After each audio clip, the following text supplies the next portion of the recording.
Chapter 4101. After the Origin King found his target, he no longer tried to subdue his underlings like before.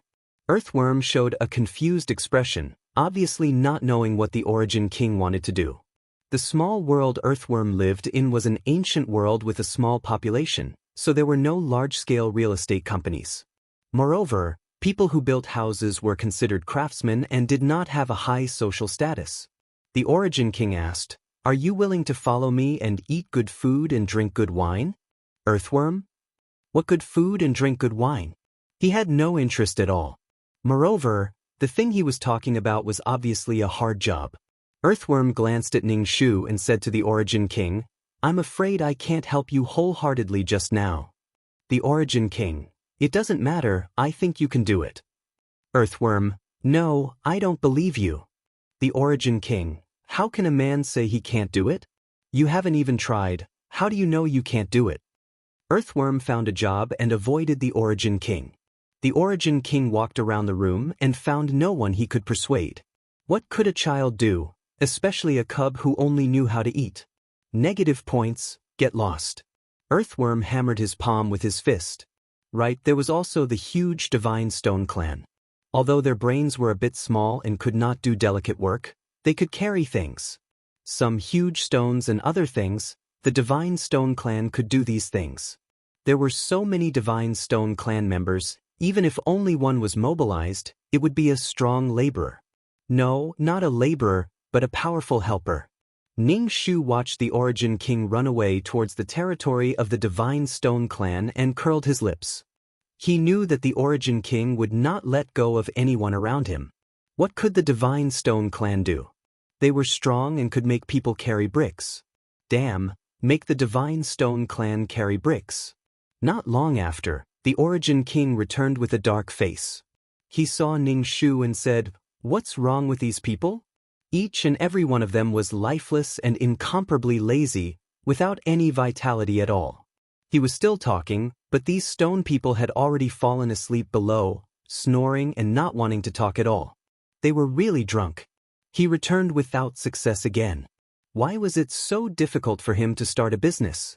It was too difficult for him. Origin King Ning Shu asked, "Are you going to the small world?" Ning Shu immediately refused. "I'm not going. I want to go into seclusion." The Origin King immediately said, "Then I can go by myself." "What are you going to do? Are you going to enslave the humans now? It's useless even if you're angry. Have you prepared the stones? Have you prepared the venue? You haven't prepared anything. If you bring the humans into the void, they might die as soon as they arrive. The living environment of the void, even the air, is different from that of a small world. The weak bodies of humans can't adapt at all. Even if you want to find a human, you can't find a weak one." The Origin King slapped his forehead. "Why is it so difficult? Are you really not going to help me?" He suddenly grabbed Ning Shu's hand and said earnestly, "Friend, come and help me. I really need help right now. Please." Ning Shu ruthlessly shook off the Origin King's hand. "I'm very busy. You work hard on your own." The Origin King took out a bag of energy bodies. "With these things, it should be enough for you to help me. Right now, your companions are sleeping and need energy very much. If you need energy in the future, just tell me and I can give it to you." This condition could be said to be very generous, but Ning Shu was not moved at all. Once the gears started moving, there was no time to stop. He was always busy. This was contrary to Ning Shu's original intention. He could no longer fall into a busy life. He just wanted to live a leisurely life and enter the small world when he had nothing to do. If the Origin King's real estate company really opened, how busy would he be in the future? Ning Shu refused, "Thank you, but my ability is limited. I really can't help you." The Origin King, "I need people right now. I don't care if your energy is limited." Ning Shu, "Screw you. With this kind of recruitment, it would be a miracle if you could recruit any talents." Ning Shu entered the room and shut the Origin King out. He lay down on the bed and closed his eyes, falling into a deep sleep. The Origin King outside the door paced back and forth for a while before finally snorting. All of them were short-sighted fellows. No one knew how grand the blueprint in his heart was, how unprecedented it was. In order to let the creatures of the void live a good life and enjoy a good life, he had to change the void completely. The creatures of the void would live a good life and enjoy life because of him. At that time, don't come begging me.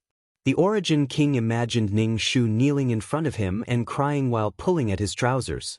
Only then did the Origin King feel a little better. Ning Shu's consciousness entered the peerless martial art and swam in the ocean. There were many forces pulling at Ning Shu's soul. Ning Shu wondered if he had to find a helper and rely on himself.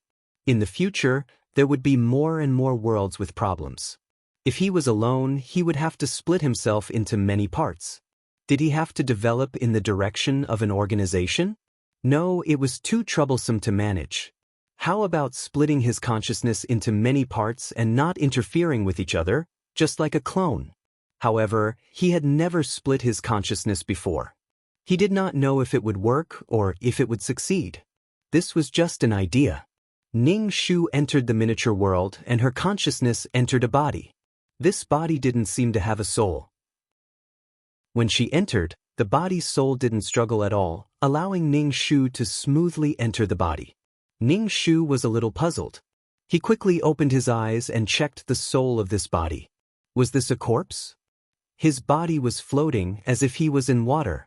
There was also a bone-chilling cold. He looked around and found his body lying in the bathtub.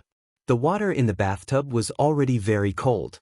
One hand was outside the bathtub, and the air was filled with the smell of blood. Ning Shu looked at his wrist and saw that it was cut more than once. Generally, people who cut their wrists to commit suicide would not succeed in one try. The wound was dripping blood from the outside. It flowed along the fingertips and dripped to the ground, forming a large pool of blood. Ning Shu quickly got up. However, he got up too quickly and felt dizzy. There was not much blood left in his body. Ning Shu fell back into the bathtub with a bang. When the dizziness in his head subsided, he slowly crawled out of the bathtub like a zombie. He was so cold that he was shivering. His body was extremely pale. Due to the cold and excessive blood loss, his lips were bruised. Ning Shu immediately turned on the air conditioner. Chapter 4102. It's too cold. Translator, Henyi Translations Editor, Henyi Translations. Ning Shu wrapped the blanket tightly around himself. The wound on his wrist was painful, and he used his other hand to wrap the bandage. Sigh, to encounter such a thing, this body already has no soul, and it's all dead. When he committed suicide, the original owner's heart was like dead ashes, so his soul left the body without any reluctance. Furthermore, there were so many cuts on his wrist. If he didn't succeed the first time, he would continue to cut himself. Ning Shu gritted his teeth. He was really ruthless to himself. Usually, if he didn't succeed the first time, he would cut himself a few more times. Ning Shu was extremely cold. He turned the temperature of the air conditioner to high, but it was unable to warm his body. There were some bloodstains on the bandage, but the wound was no longer bleeding. Ning Shu struggled to put on his clothes and called the ambulance, saying that his wrist was bleeding and he was about to die. He gave the address, told the hospital his blood type, and asked them to bring a blood bag as he needed a blood transfusion. Soon, the ambulance arrived. Ning Shu was already panting when he got up and opened the door. There was no color on his face and he looked like a corpse. When the paramedics saw him, they thought that he was a corpse. Ning Shu was tossed around. The back of his hand was tied with an IV bag and a blood bag. They roughly checked Ning Shu's body. They found that the blood in Ning Shu's body was lower than normal. Logically speaking, when a person's blood reached a certain value, he or she would go into shock and die. If the blood loss exceeded 30% of the body's blood, 1,200 to 1,500 milliliters, it would be life-threatening. She didn't die, and she was still able to call for help. Ning Shu was quickly pushed into the hospital. Because of the IV and blood transfusion, he didn't feel so cold anymore. He let out a sigh of relief. At least his life was saved. Otherwise, he would have died before he could do anything. Ning Shu laid on the hospital bed. He was very calm as he quietly recuperated. If there was anything, he would do it when he was healthy. Unfortunately, The world was so fucked up. While Ning Shu was quietly recuperating, an annoying person appeared. Looking at the pockmarked face in front of him, the bright sun outside made his face a little oily, and his thick pores glistened with oil. Who was Ning Shu? He was used to seeing beauties, so when he saw such an ordinary and slightly wretched man, he immediately felt quite uncomfortable. You should at least wipe your face with a wet towel. Your face is so oily, it's really disgusting. And at this moment, this man was looking at her with an affectionate gaze. Ning Shu felt like he was about to throw up the vegetarian buns he had eaten in the morning. Please be a human. If you're disgusting, then don't come out to disgust others, okay? Can't you have a little bit of compassion for an injured person like me? It was hard to imagine that this body actually loved him to death. This man said he wanted to break up and had already found his next home. But this body's owner was stubborn and wanted to use death to keep him. Ning Shu was shocked. No matter how he looked at it, he felt that this ugly face, ugly heart, and ugly soul in front of him was not worthy of a girl committing suicide for him. Especially when he learned from the doctor that the original owner had committed suicide by cutting his wrist. He was reprimanded by the doctor for always committing suicide for love. He simply did not take his life seriously. Although this man repeatedly apologized and said that he would be fine and that such a thing would not happen in the future. But his eyes revealed an indescribable pride. It was like a medal. For him, the original owner's suicide was his merit. This was a reward for his charm. When he returned to the ward, Ning Shu was gnawing on an apple. He asked the nurse to buy it for him. When he saw him, Ning Shu could not spit out the apple in his throat. He could not swallow it. Don't mention how disgusting it was. As an outsider, Ning Shu really did not understand why the original owner could love him to death. This kind of feeling was very unimaginable. He sat by the bed and took the apple that Ning Shu had gnawed on. Why didn't you peel it before eating it? What if you leave me? You can't even peel an apple. Then he began to peel the apple for Ning Shu. He looked a little gentle. Ning Shu's eyes were sore. He felt like he was going to cry. But all the hair on his body stood up. His whole person was not good. It was too disgusting. Especially with that greasy face. This kind of pretending to be gentle was like a nuclear bomb explosion. What do you mean by without you? I can't even peel an apple. This father's apple was washed clean by the nurse. If it wasn't for his other hand being temporarily disabled, how could he not even be able to peel an apple? He was not a baby, he was a patient with cerebral palsy. Ning Shu was speechless as she watched him peel the apple. Moreover, she felt flattered in her heart. How lowly was this Gu Liang to be flattered by peeling an apple? Here. The man handed the apple to Ning Shu. She looked at the apple that had been contaminated twice and had no appetite at all. His hand must have touched his face. That oily face must have been stained with the oil on his face. This apple must have been stained with the oil on his face. The more Ning Shu thought about it, the more disgusted he felt. He felt that his stomach was churning. I have no appetite. I don't want to eat it. Throw it away. Ning Shu said directly. Although the memory of her body told her to take the apple, Ning Shu did not want to touch it at all. The man's expression froze for a moment. His eyes were filled with anger. Obviously, he did not expect that she would not accept his good treatment of her. He had lowered his status. But he seemed to have thought of something. Okay, if you don't want to eat it, then forget it. Let me see your hand. Ning Shu looked at him coldly. Why are you looking at my hand? Let me see your wound. But you must be in pain. Ning Shu was expressionless. It's okay. I don't feel anything. The man was very excited. We are all flesh and blood. How can you not feel anything? He ignored Ning Shu's wishes and pulled Ning Shu's wrist to check. Ning Shu's hand hurt and he did not dare to use any strength. Being pulled by the man, he felt like a toad falling on the back of his foot. It was disgusting. Then he took out his phone and took a few photos of Ning Shu's bandaged wrist. Ning Shu was speechless. What the hell was the meaning of taking photos of her wound? Keeping it as a memento? Ning Shu was not someone who would hold back his questions. He asked directly, why did you take photos? I want to keep this to remind myself that something like this will never happen again. I won't let anything like this happen to you again. Little one, I'm sorry, the man said. Ning Shu covered his heart with his right hand. Fuck, I'm going to vomit. But in the eyes of the man, this woman loved him very much. She loved him so much that he could not control himself. This was too good. Ning Shu felt that he could not breathe. This was too weird. Chapter 4103. Ning Shu fell into a deep confusion and doubt. Was it because he hadn't come to the small world for a long time that the people in the small world had changed? Was she abnormal, or was the original owner and this man abnormal? Could such a man make a good girl commit suicide for love? He really couldn't figure it out. It was ridiculous. Was she blind, or was the original owner's eyes covered by something?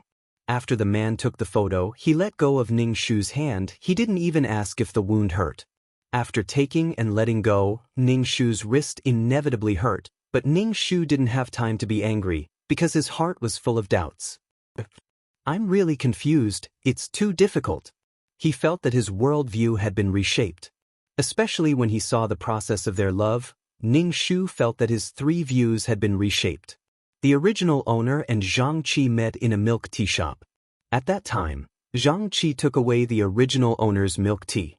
The original owner was very angry, but Zhang Qi's attitude was very good. He compensated her with a cup and added a small dessert.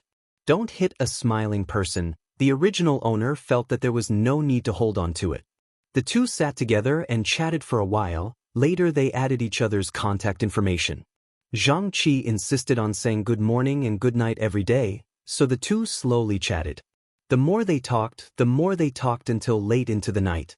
The original owner was an ordinary little girl. She didn't have a beautiful appearance, nor did she have a rich family.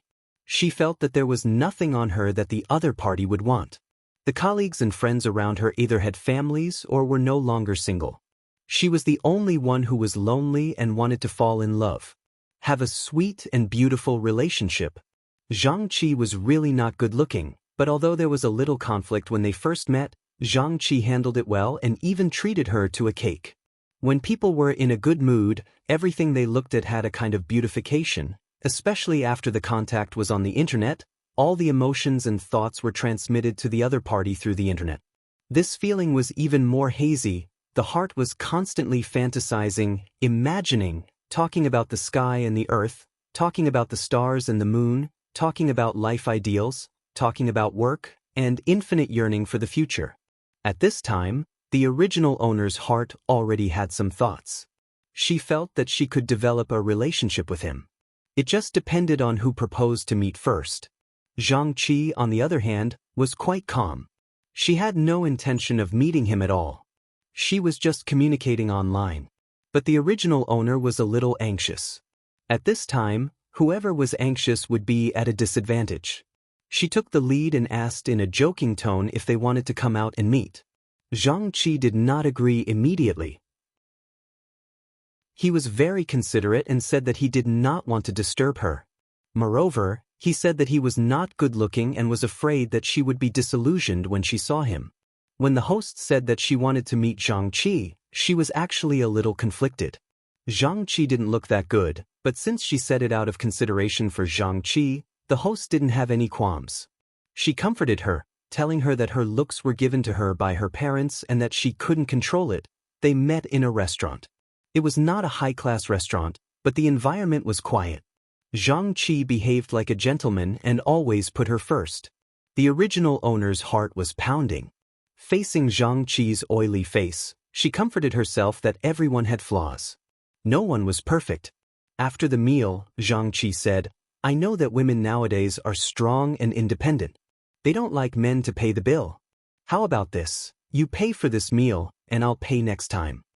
The original owner was stunned. Zhang Qi continued, "How about this, we'll go Dutch." This was the broken window effect. First, ask a difficult question to make the other party a little uncomfortable. Then, take a step back and the other party will definitely agree. This meal was going Dutch. After the two confirmed their relationship, the original owner paid for their meals. But Zhang Qi would buy small gifts for the original owner, such as a silver ring or a necklace that was worth a few dozen yuan. This instantly soothed the original owner's grievances and feelings of loss. Women in love rarely cared about the value of things. What they cared more about was the feelings behind the things. It was a gift from my boyfriend. Zhang Qi was a little temperamental. He would say, "Look at you, you're so strong and strong. Other than me, no one can tolerate your temper." In Ning Shu's view, this son of a bitch cheated money and destroyed people's self-confidence. No matter how he looked at it, Zhang Qi had no love for the original owner. He spoke with assurance in front of the original owner, considerate and not messy. When you love someone, you're nervous and helpless. The whole thing was a trap. Damn it. He also found fault with the original owner and attacked her self-confidence. "You're not good, that's not good. Only I want you. If it was someone else, I wouldn't be able to bear it." Usually, when people heard such words, they would subconsciously think, "Am I that bad?" They would also feel lucky to have someone who could tolerate them. After hearing such words too many times, it was like brainwashing. They would even believe it. The original owner's salary was not high to begin with. Now that he had to support two people, he could only work hard to save money in certain areas. When he went out, the standard of living was the same. When the original owner was alone, he lived a bitter life.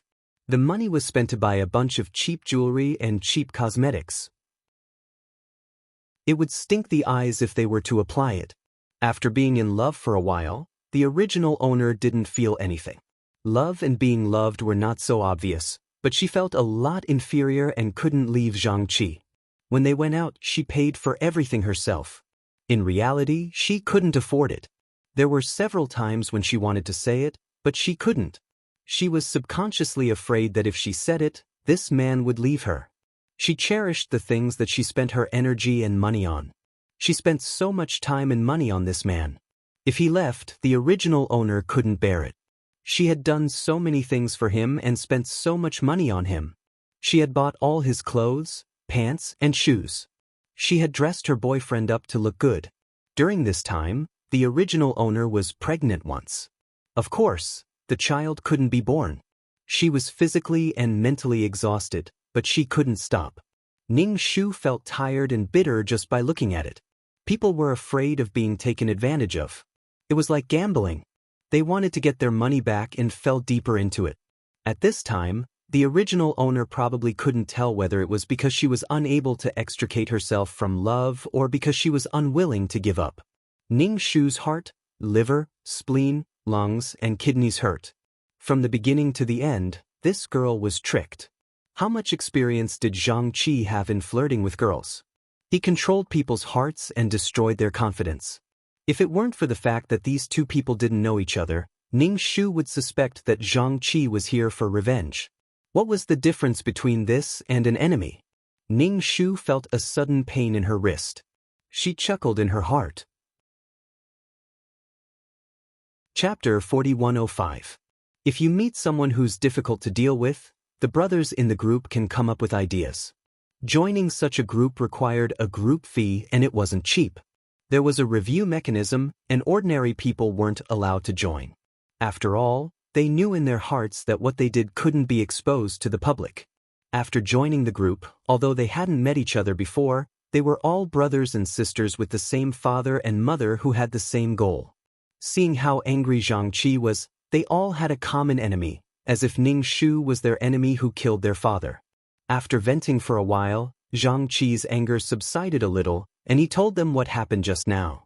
The brothers in the group gave him the advice to endure it. If he couldn't hold it in, all his efforts would be in vain. Moreover, he was the weaker party, and the people around him would only think that she was the stronger party and would sympathize with him. People had always tried to persuade people to reconcile, not to break up. When it came to relationships, they all liked a good ending. Even if the ending wasn't good, it had to look good. When the two of them got back together, the people around them didn't care about how the two of them felt. They only felt that it was perfect and insisted on pulling them together. Anyone who came back from the gates of hell would feel a little angry. Now that she's tormented you, after tormenting you for a while, she's feeling sorry for you. Women were soft-hearted, or else they would forgive a man if he just knelt down and cried. They were despicable. Their tone was disdainful, and when they criticized, it was as if there was a deep hatred between them, overflowing with hostility. Zhang Qi didn't feel that there was anything wrong with it. Instead, he happily curled up the corner of his mouth. I'll endure it for a while. A moment of forbearance in exchange for a spare tire that can't be chased away, a future wife that can be beaten and scolded at will. It was a good deal. Zhang Qi looked at the bathroom mirror and found that his face was indeed quite oily. Under the light, it was glowing. He thought of his ex-girlfriend's words in his heart, and he was angry. He was angry that she despised him, and at the same time, he felt a little inferior about his appearance. He was angry that he was so ugly. How good would it be if he was good-looking? If he didn't join the PUA group, Zhang Qi would be a man without a girlfriend, no money, no looks, no shine, and he would be just like everyone else. Later, under the bombardment of all kinds of tricks, and after successfully tricking a few girls, his inner self-confidence swelled. Now that his prey was telling him that he was ugly, Zhang Qi was furious. She washed her face. Her face was greasy and water couldn't wash it off. She found a piece of tissue to wipe her face. Then he entered the ward. Ning Shu was playing with his phone with one hand. When Zhang Qi came in, he glanced at him expressionlessly. For a moment, Zhang Qi felt extremely humble. She looked at people as if they were insects, indifferent and emotionless. It was suffocating. That kind of irrepressible anger suddenly surged out in an overwhelming manner. This lowly woman who died for him, what right did she have to stare at him like that? Zhang Qi found a topic to talk about. You're hospitalized. Do you want to inform your family? Ning Shu put down his phone. If my parents knew that I committed suicide for a man, they would definitely kill me. Hearing this, Zhang Qi's eyes were overflowing with pride. A woman had committed suicide for him, threatening him with her death so that he would not leave her. Ning Shu said again, if you don't leave, I won't dare to inform my family. I'm afraid that they will go crazy if they know that I committed suicide for a useless and ugly man like you. I'm already very unfilial by hurting my own body. I don't want their hearts to be hurt too. Zhang Qi was speechless. He understood what she was saying, but what did she mean by that? Was she saying that he was ugly and she couldn't let her parents know about it? The young man with the broken leg couldn't help but laugh out loud. Looking at Zhang Qi's stiff expression, he couldn't help but laugh. Zhang Qi's heart was boiling with darkness. Inferiority, anger, embarrassment. In front of so many people, he didn't give him any face. The laughter next to him made Zhang Qi's face turn red. He hated Ning Shu in his heart. She loved him, but she treated him like this. Bitch, all women are bitches. Zhang Qi's pretense was like a piece of paper that could be torn apart easily.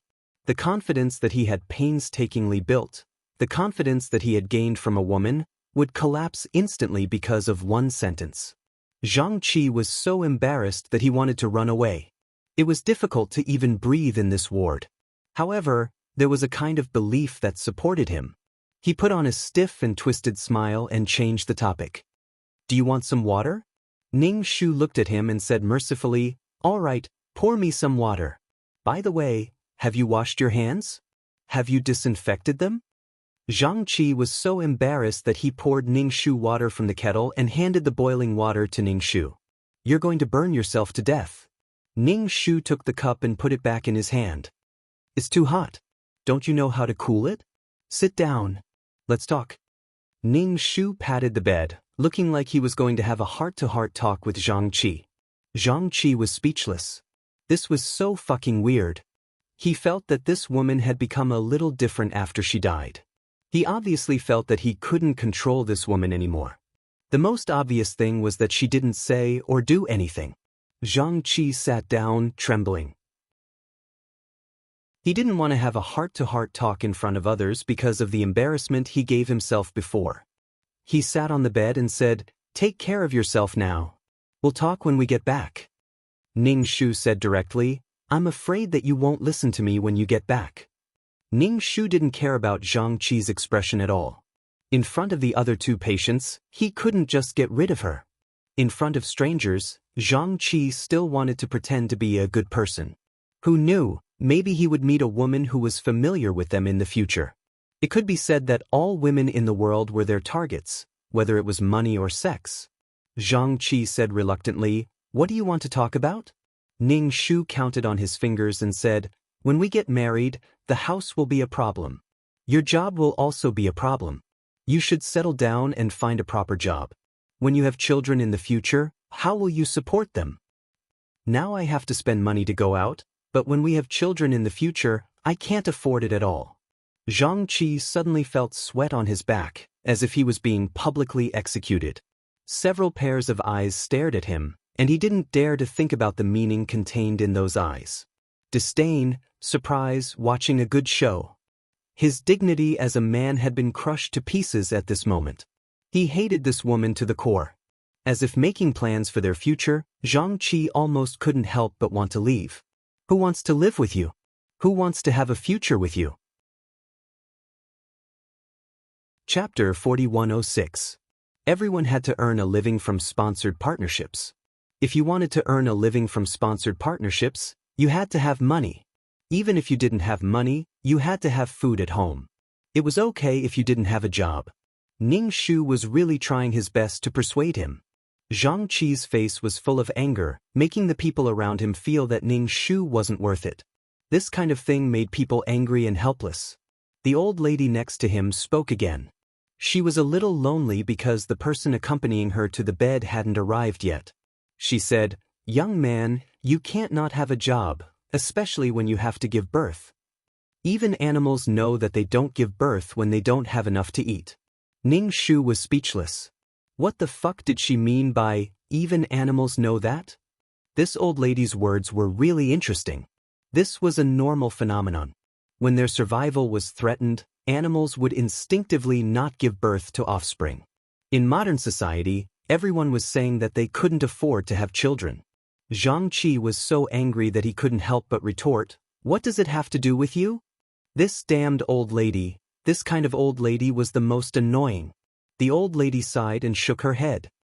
Young people these days really don't know what they're talking about. What we're saying is what we've experienced and seen a lot. We just want to warn him. Ning Shu smiled and said, "Annie, thank you. I think you're right. Now I'm trying to persuade him to find a job, to be serious, down to earth, and to work hard." The old lady smiled. "You're a good person. Actually, if you see something wrong, you old lady, people always try to persuade people to reconcile and not to divorce. You're so evil, trying to drive a wedge between people's feelings." Zhang Qi was furious. People always tried to persuade people to reconcile and not to divorce. How bad was he that he tried to persuade people to divorce because he was rejected? "Do I know you well? Go back and take care of your own children and grandchildren." Zhang Qi's face was full of malevolence as he argued with the old lady. He was angry because she was rejecting him. Ning Shu's face immediately darkened. "Qi, how can you say that? She's trying to persuade us out of good intentions and you're saying such evil things. I always thought that although you're ugly, poor, and useless, I thought that you might have a good heart. But now, it seems that your heart is also very evil and very black." She also took every opportunity to say that he was ugly and useless. Every word she said now was about these things. The veins on Zhang Qi's forehead bulged. He really couldn't stand it anymore. He wanted to kill this bitch. The air in this place was stagnant, making it hard for people to breathe. Their backs were already wet. Ning Shu completely ignored Zhang Qi's current predicament and asked, "Do you agree with what I said?" Zhang Qi sneered. "After committing suicide, you think you're superior? Do you really think you can do whatever you want?" Ning Shu said again, "Let's not talk about whether you will marry me or not.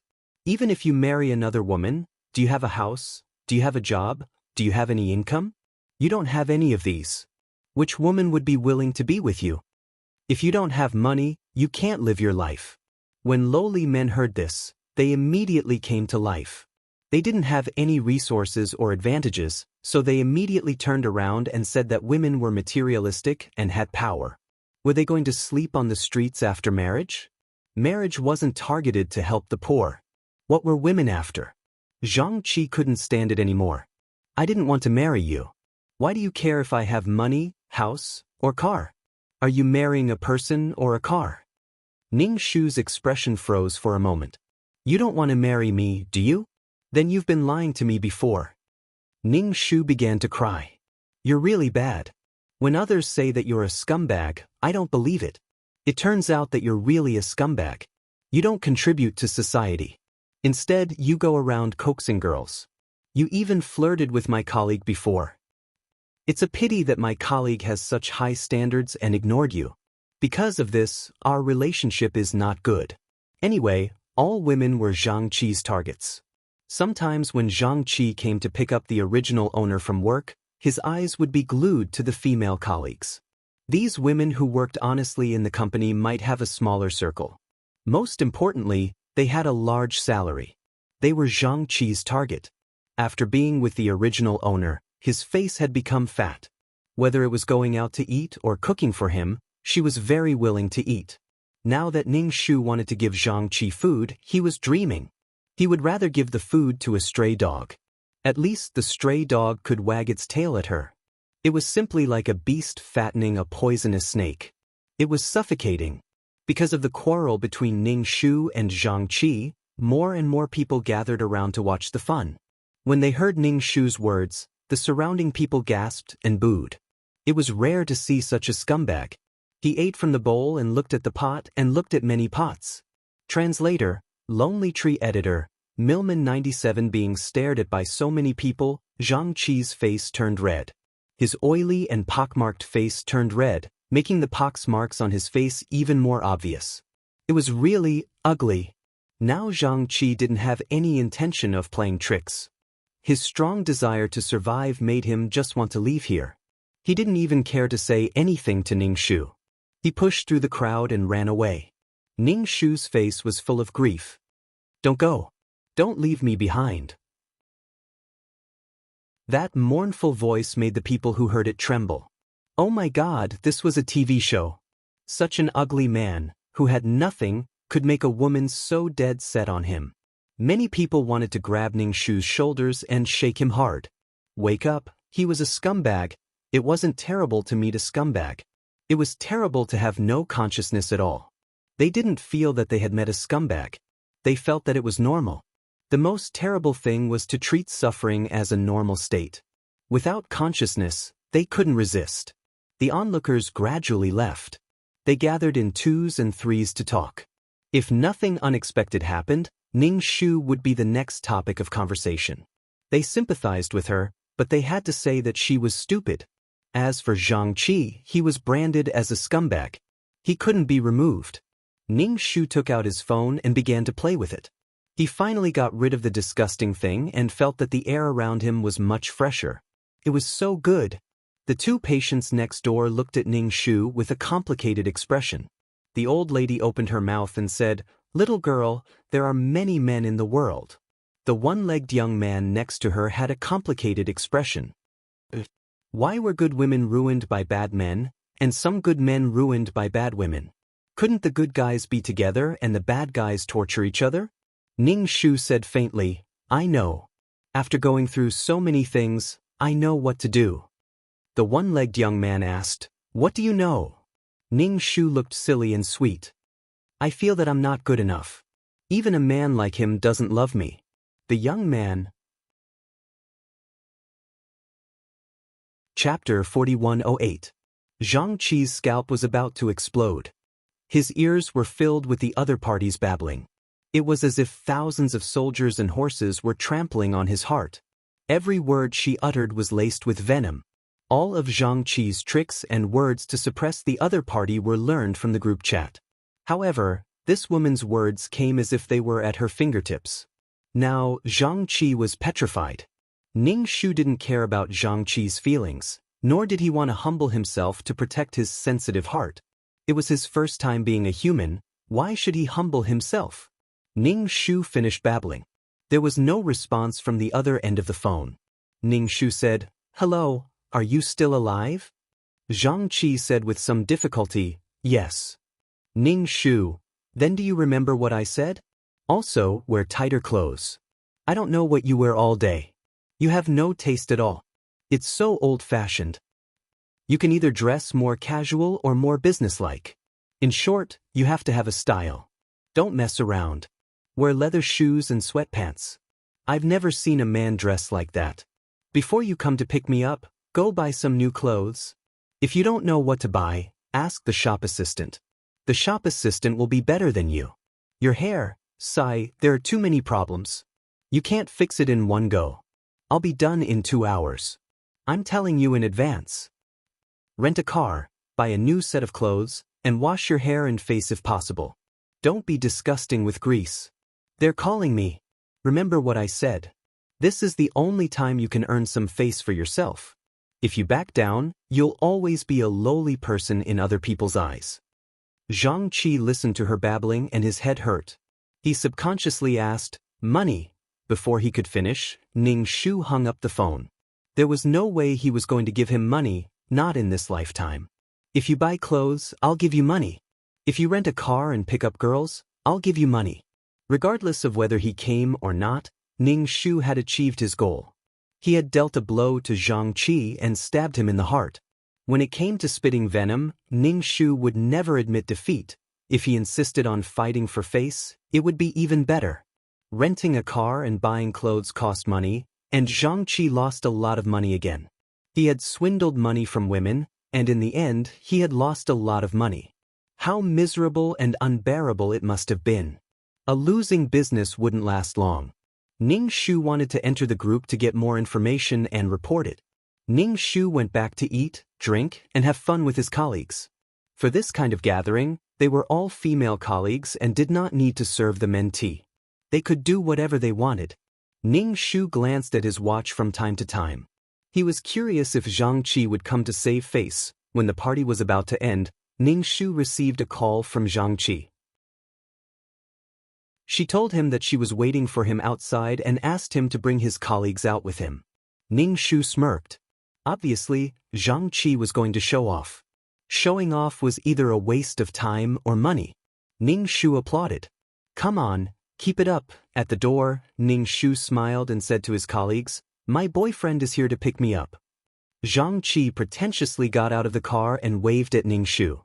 She closed the door and Ning Shu walked over. Especially when she saw that Ning Shu was surrounded by female colleagues, her eyes lit up. "I'm here to pick you up. Let's go." His voice was as gentle as yours. He had a very strong cologne on him that was a bit smoky. He obviously went to get a haircut. Calling it a haircut was a bit flattering. He didn't have the money, so he probably went to get a haircut. The clothes he was wearing were also bought. As for the car he rented, it wasn't a luxury car. Ning Shu waved to his female colleagues. "Then I'll go first." Then he followed Zhang Qi into the car. Zhang Qi slowly opened the door for Ning Shu. Then he slowly walked around the front of the car to the driver's seat and started the car. "Ning Shu, do you want a ticket?" Zhang Qi stopped breathing and drove away. Ning Shu said, "You did a good job today. At least you got back a little." Zhang Qi was happy. Then he thought of his money. He rented a car and bought clothes. Although he pretended to be rich, he didn't have any money in his pocket. Zhang Qi wanted to get the money back from Ning Shu. He said, "The money this time." Ning Shu interrupted him. "Where are you driving?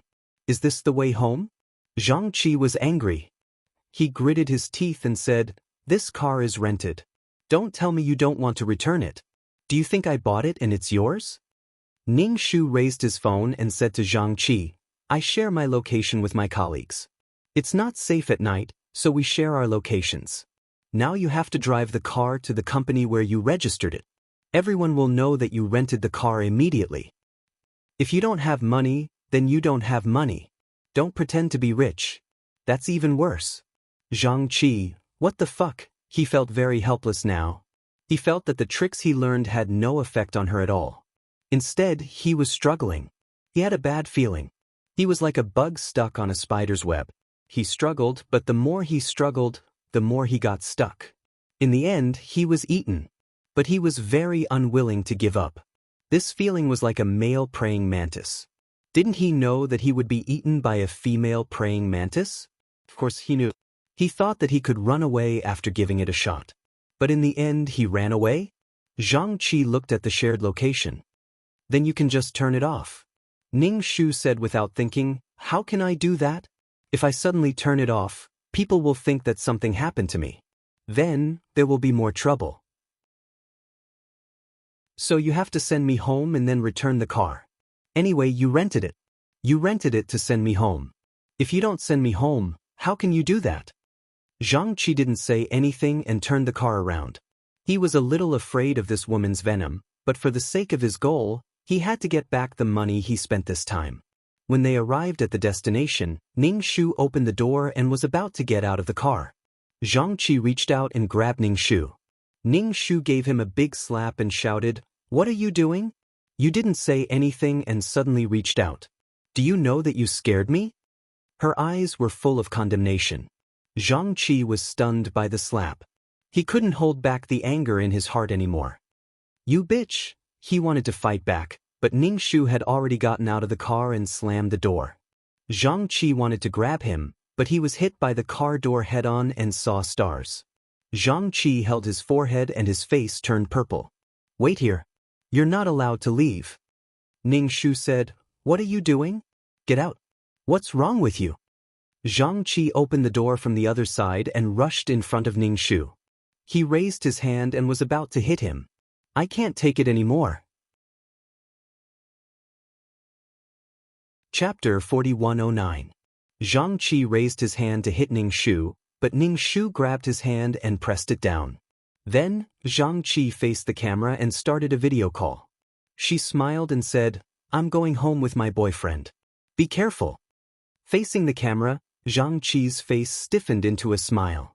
Of course, he couldn't hit someone in front of so many people. Although he knew that what he was doing was inhumane, he couldn't let others know. Ning Shu closed the video call and waved at Zhang Qi. "Okay, you can go." Zhang Qi was very unhappy with her attitude. She didn't look like she was willing to die for him at all. Zhang Qi said, "I want to stay tonight. I want to take a picture of you and post it tonight. Let's see how proud you can be."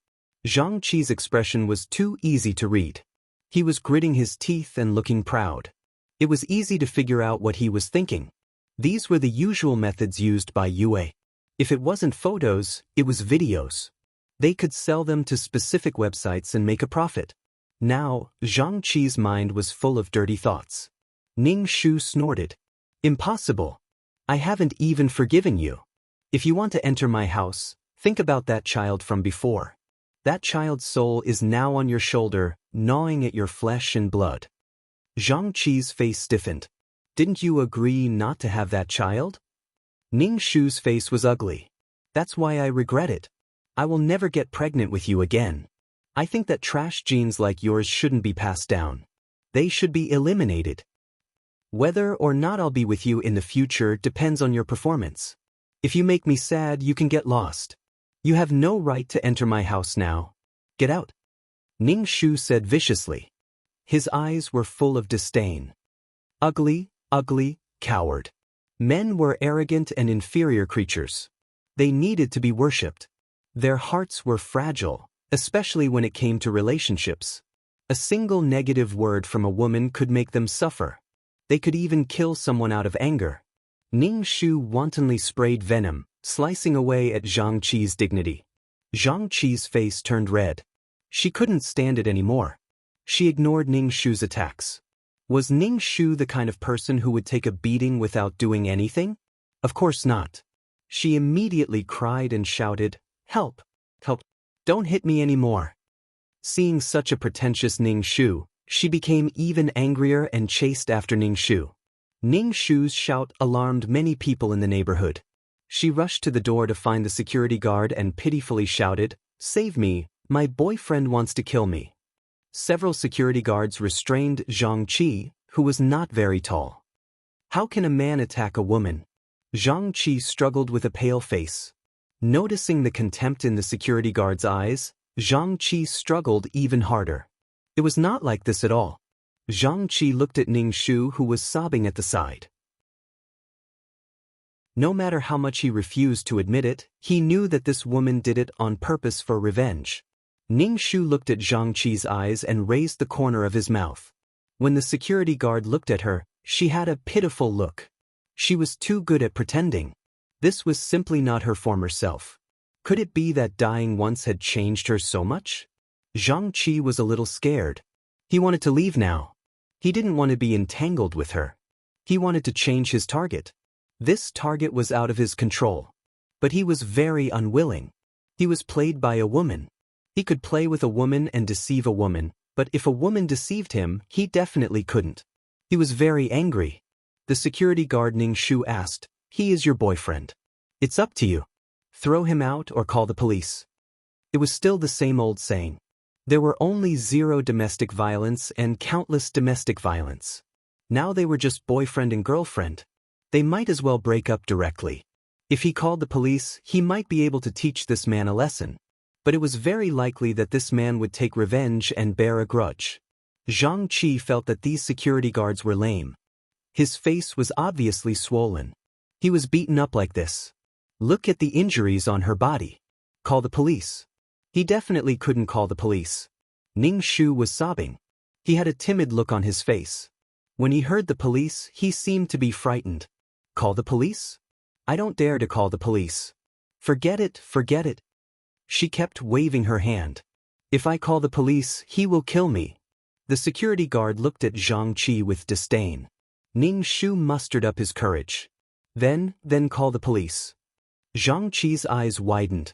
He looked at Ning Shu dumbfoundedly. How dare she, how dare she? The security guard helped to call the police. He helped to hold down Zhang Qi, who was struggling to escape. Soon, the police car arrived. Ning Shu and Zhang Qi were taking statements in the police station in the middle of the night. Zhang Qi felt extremely wronged. He didn't even touch her finger.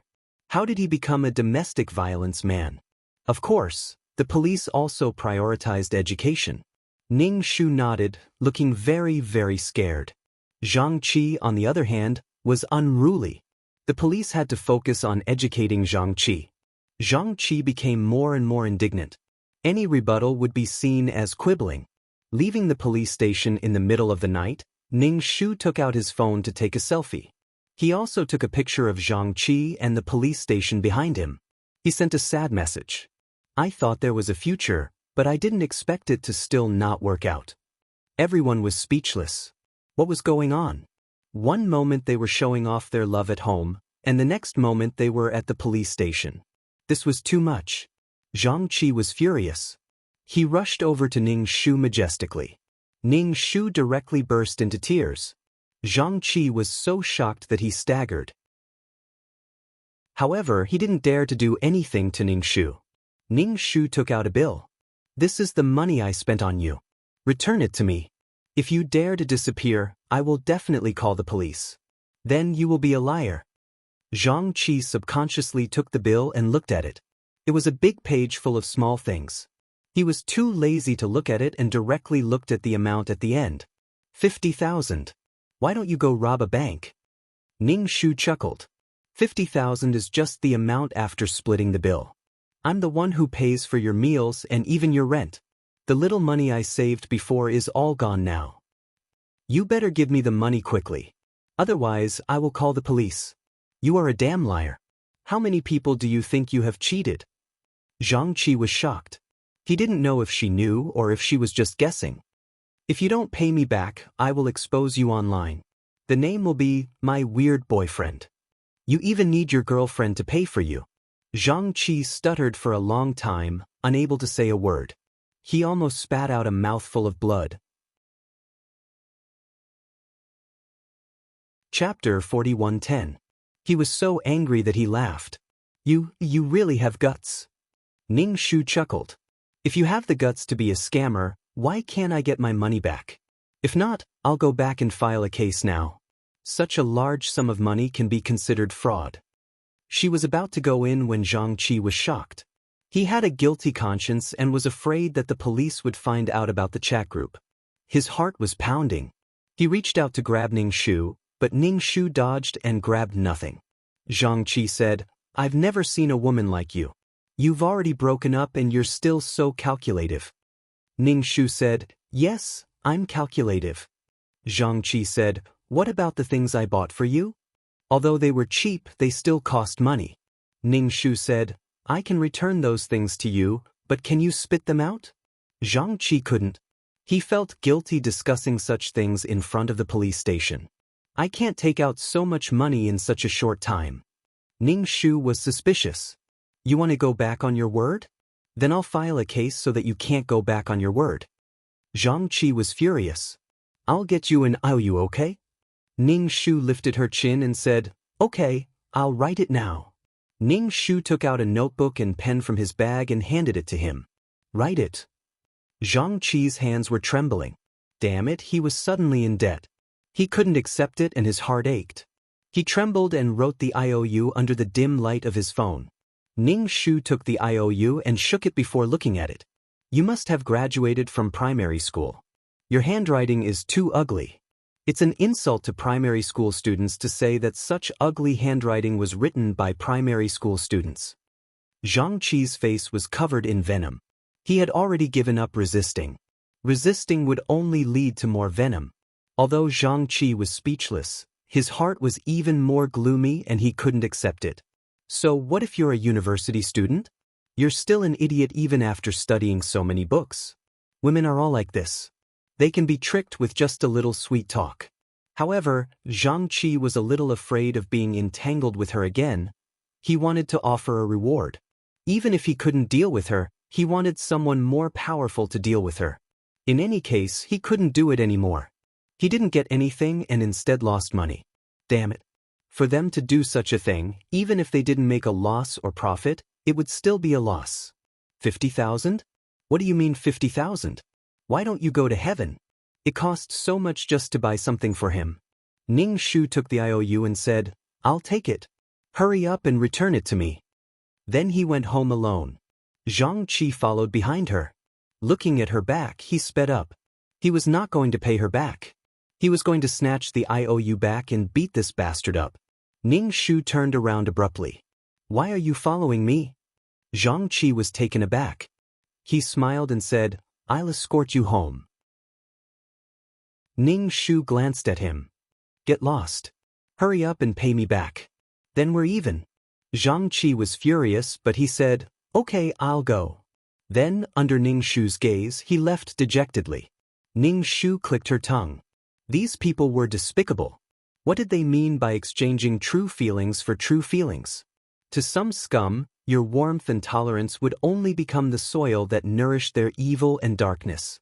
Ning Shu knew that this matter wouldn't end like this. However, he had to try his best to recoup some of his losses. Anyway, this body no longer had a soul. She was now a person who wasn't afraid of death. Come and fight, come and hurt each other. Let's see who isn't afraid of death. Zhang Qi was a scum.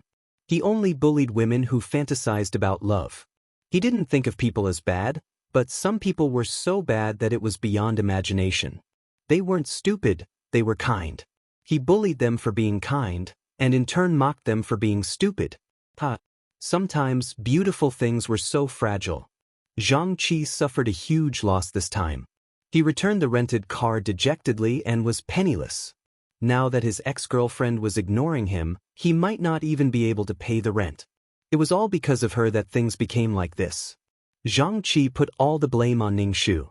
He took out his phone and opened the chat group. I want a reward. A reward for my ex-girlfriend.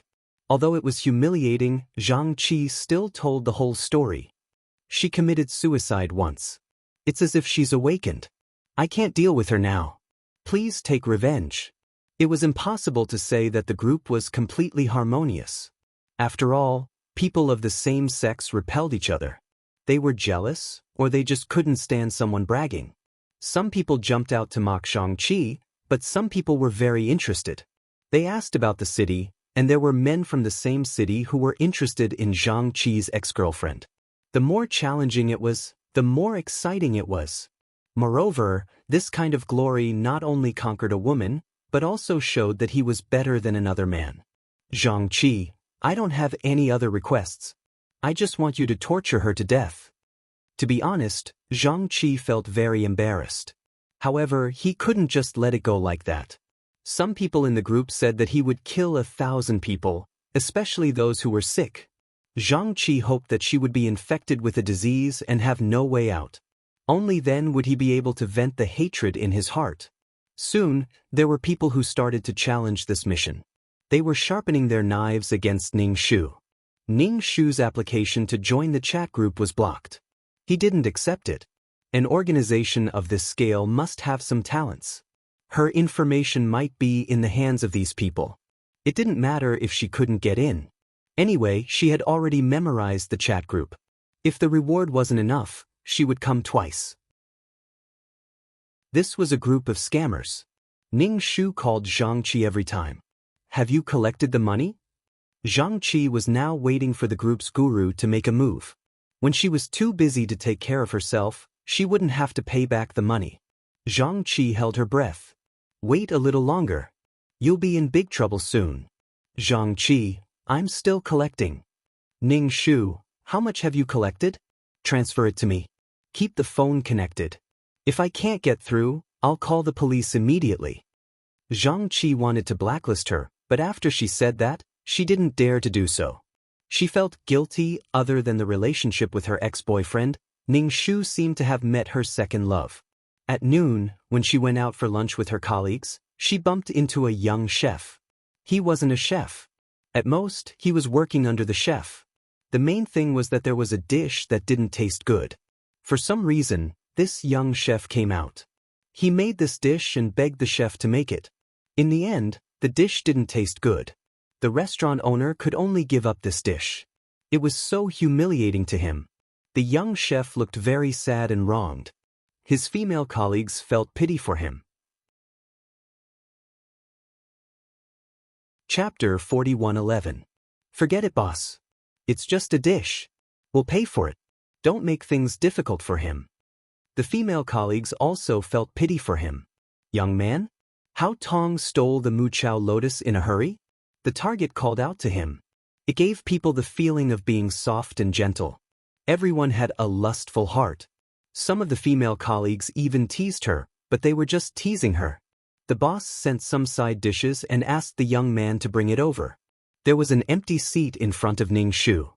He put the small plate in front of Ning Shu and whispered shyly, "Sister, this pickled pepper peanut is very delicious." Ning Shu glanced at him and hummed in acknowledgement. She didn't say anything else. The taste of this restaurant was really good. Sometimes when she was busy with work and couldn't go, she would order takeout. The delivery person was this young man. He was like a brick. Wherever the restaurant needed help, he would give it to. He looked a little delicate and shy. He called the female colleagues in the office sister. It really made the women's blood boil. Every time he came to deliver food, he liked to tease her. Ning Shu was really not interested in little puppies, little wolf dogs, and so on. Because there was a golden retriever and a husky at home. The golden retriever was Fat. It felt like he was brainstorming all the time. The husky was definitely Su Wang. It was full of energy and was always tossing around. Ning Shu was really not interested in this young man. Moreover, she felt that this young man always liked to stare at her. She always ordered more food than others. It was either pickled pepper peanuts or a small plate of cold fungus. In short, her preferential treatment was particularly obvious.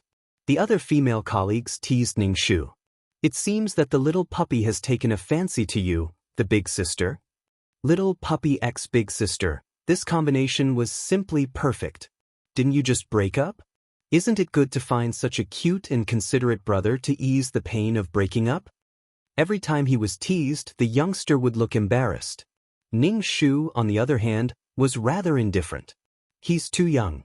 I hate taking care of children the most.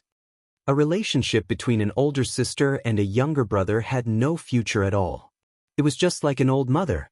You were his sister, and you were his mother. When you didn't want him to take responsibility, it was fun to stick to you and cry. But when you had to take responsibility, who could stand it if he came to you and cried? The young man's eyes turned red after being hit by Ning Shu. He lowered his head and walked away carefully. His female colleague looked at him and said, "Wow, he really likes you. There are so many of us here. Why does he like someone like you? Look at how cold you are." Ning Shu thought for a moment and said, "Probably because I'm old." Everyone was speechless. He was left speechless. The corners of Ning Shu's mouth curled up. She found it very interesting. Her schedule was full. Before her, there was the disgusting Zhang Qi, and now there was a slightly decent one. When she got off work and left the company, it was raining. An umbrella suddenly appeared above her head. Ning Shu clicked her tongue in her heart. What a romantic scene. Interesting. Ning Shu turned around and was not surprised to see the youngster's face staring straight at him. The other party was at a loss. Sister. Dong Qian called out to Ning Shu softly. Ning Shu smiled mysteriously. Thank you for the umbrella. Dong Qian said in a panic, You're welcome. The two of them shared an umbrella and walked towards the subway station. Everyone knew what Sima Zhao was thinking.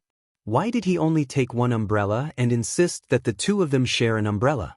And he insisted on giving it to her. It was very obvious. While waiting for the subway, Dong Qian looked down at his feet. Sister, do you have a boyfriend? Ning Shu, I just broke up with your sister. I don't want to date for the time being. Oh, I see. Dong Qian's disappointment was very obvious. He asked again, Sister, when do you want to date? Ning Shu pretended to think for a moment and finally said, I don't know. Then sister, can I send you home? He called her sister very sweetly.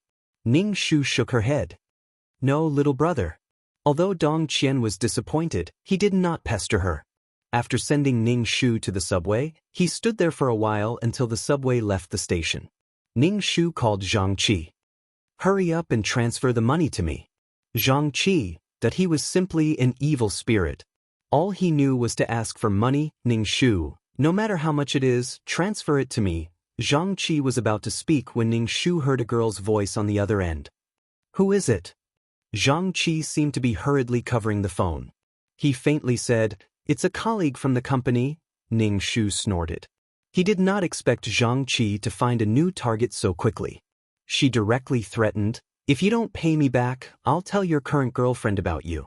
I'll let her know what a wretched person you are. You eat and drink your girlfriend's money and see if she's willing to spend money on you. Zhang Qi gritted his teeth. We have already broken up. You shouldn't have intervened in my life. Ning Shu, although we have broken up, I am still your debtor. You have to understand that. Zhang Qi hung up the phone first and opened the chat group. Has anyone accepted the bounty? Why hasn't that woman been punished yet? She was still asking him for money. Hooking up with this woman was simply a disgrace to his career. Someone in the group replied, Yes, it has been accepted. This kind of thing needs to be done step by step. Zhang Qi was furious, but he could not wait any longer. Damn it, asking people for money every day. Every time he returned a little money, it was like cutting his own flesh. Now that he had not even gotten his target, it was time for him to spend money. Even if it was cheap, he still had to invest some money in the early stages. Ning Shu received the money from Zhang Qi. It was only 500 yuan. She did not mind it. It was not a loss to get a cent or a dime from Zhang Qi. Getting rid of this kind of scumbag was the best thing in life. After delivering the umbrella, Dong Qian's behavior became more ambiguous. When he came to deliver food, he would often bring some small things he made for Ning Shu, such as biscuits or desserts. This made Ning Shu stand out in the group. This kind of preferential treatment was very obvious. Some of the female colleagues could not help but tease him. Dong Qian looked embarrassed, but Ning Shu looked indifferent. After Dong Qian left, a female colleague joked with Ning Shu, You can try. He looks like he is quite caring. He is young and knows how to coax people, unlike other men who need you to coax them. He was sensible and tactful. Most importantly, he was young and knew how to have fun. It was more fun to be with this kind of person. Ning Shu smiled. I am surprised. I didn't say a word back then. Why did he notice me? Chapter 41:12. When Dong Qian was scolded by the restaurant owner, the other female colleagues all sympathized with him and spoke up for him. However, Ning Shu's heart was as hard as steel. He didn't say a word and just ate his own food. He didn't even care about the incident. People would be grateful for their kindness, but Ning Shu didn't say a single word. Even if it was just for show, the female colleague thought for a while and finally shrugged and said, It's probably because you look colder. There are two types of people. One is as cold as the moon and makes people want to hold the moon in their arms. The other is very flirtatious and makes people like them, especially men. One is the desire to conquer, the other is the desire to satisfy. Ningshu. You really have a lot of tricks up your sleeve. These female colleagues were so damn cute. Sometimes, the topics they talked about were so big. Ningshu, oh, he wants to conquer me? The female colleague patted Ningshu's shoulder and said, you can try, but don't let him succeed so quickly. I can see that he's better than your ex-boyfriend. Ningshu smiled and asked, why is he better than my ex-boyfriend? Some people's tricks were deeper. Female colleague, at least he's better looking than your ex-boyfriend. Ningshu, that he was speechless. However, he wasn't as eye-catching as Zhang Qi. He was willing to take care of him just because of his looks. His looks weren't very good. With Zhang Qi as a comparison, Dong Qian's looks were originally only 6 points, but now it was 7 points. Red flowers needed green leaves to complement them. If only he could enter that chat group. Right now, Ningshu didn't know what was going on in that chat group. Feeling unhappy, Ningshu opened the website and reported it again. The cute little puppy's pursuit of Ningshu was becoming more and more obvious. Every day, he would wait for Ningshu to get off work and then send Ningshu to the subway station. He would call him sister sweetly. Ningshu calmly accepted the title of sister. You can even call me ancestor. After all, I'm really old. Ningshu felt that if the other party knew his age, he would probably be scared shitless. As soon as Ningshu left the company, Dong Qian consciously reached out to take Ningshu's bag. He smiled before saying anything, revealing a shy smile. When Dong Qian smiled, his eyes narrowed. This kind of smile made him look warm and harmless. Sister, can I send you home today? Send you to the door? Dong Qian looked at Ningshu expectantly with stars in his eyes. Step by step, it was delivered to the subway station before, but now it was delivered to the doorstep. Yet he still asked. If it were any other girl, they would be too embarrassed to answer. Yet he asked so sincerely. Ningshu thought for a while. Sure, just drop me off at the entrance of the neighborhood. Dong Qian was very happy. Thank you, sister. Sister, I'm very happy. Ningshu just grinned and looked Dong Qian up and down without hesitation.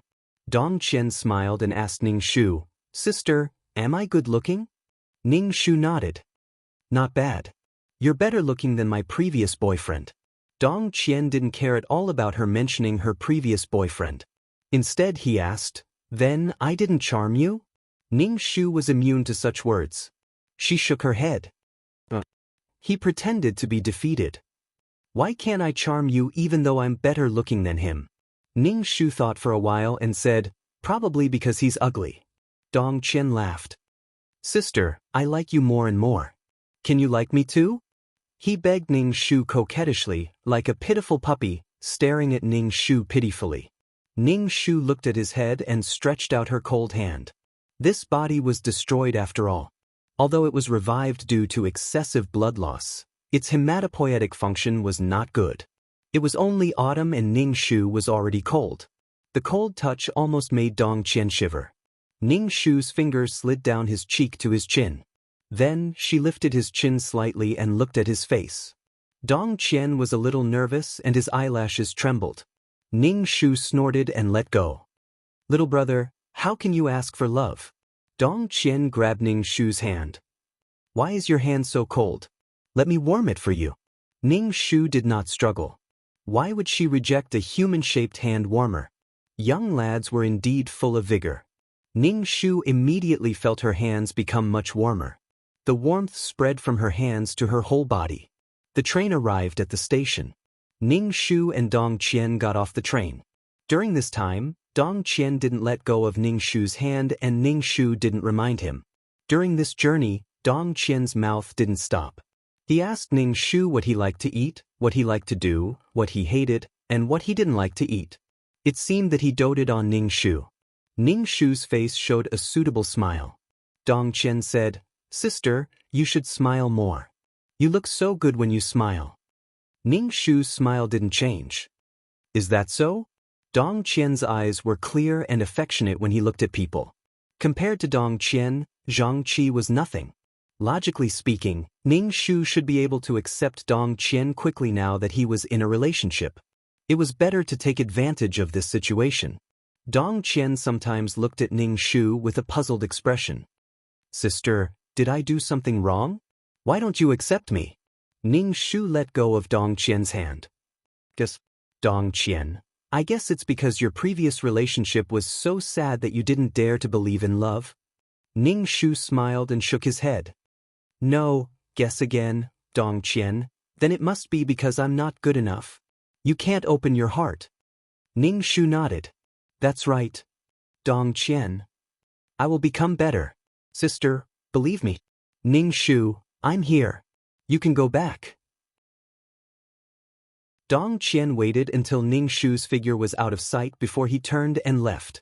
The next morning, Ning Shu saw Dong Qian waiting for him as soon as he stepped out of the door. When he saw Ning Shu, he immediately said, Sister, I'll take you to work. Ning Shu looked at him coldly. You don't have anything to do, yet you insist on picking me up. Forget about it at night. Don't you need to prepare something for your restaurant in the morning? When Dong Qian saw the look on Ning Shu's face, he looked a little terrified. He explained, I just want to take you to work. To me, taking you to work is the most important thing right now.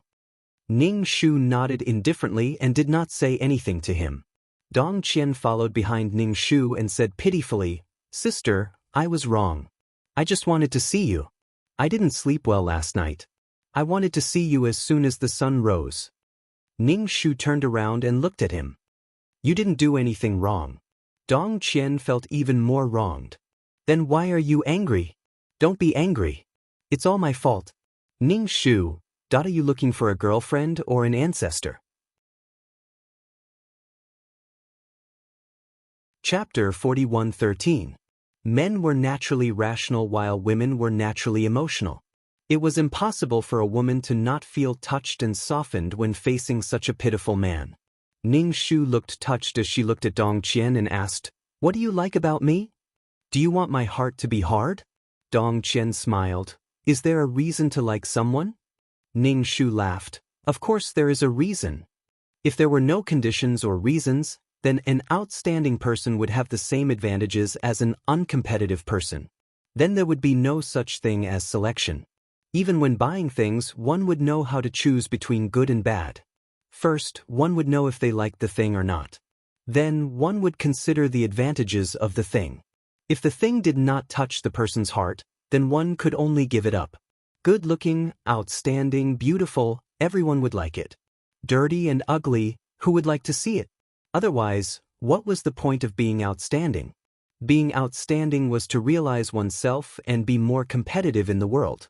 There was no such thing as an unreasonable thing. Dong Qian said, But I like you. You were eating with a group of people, but you drifted away from them.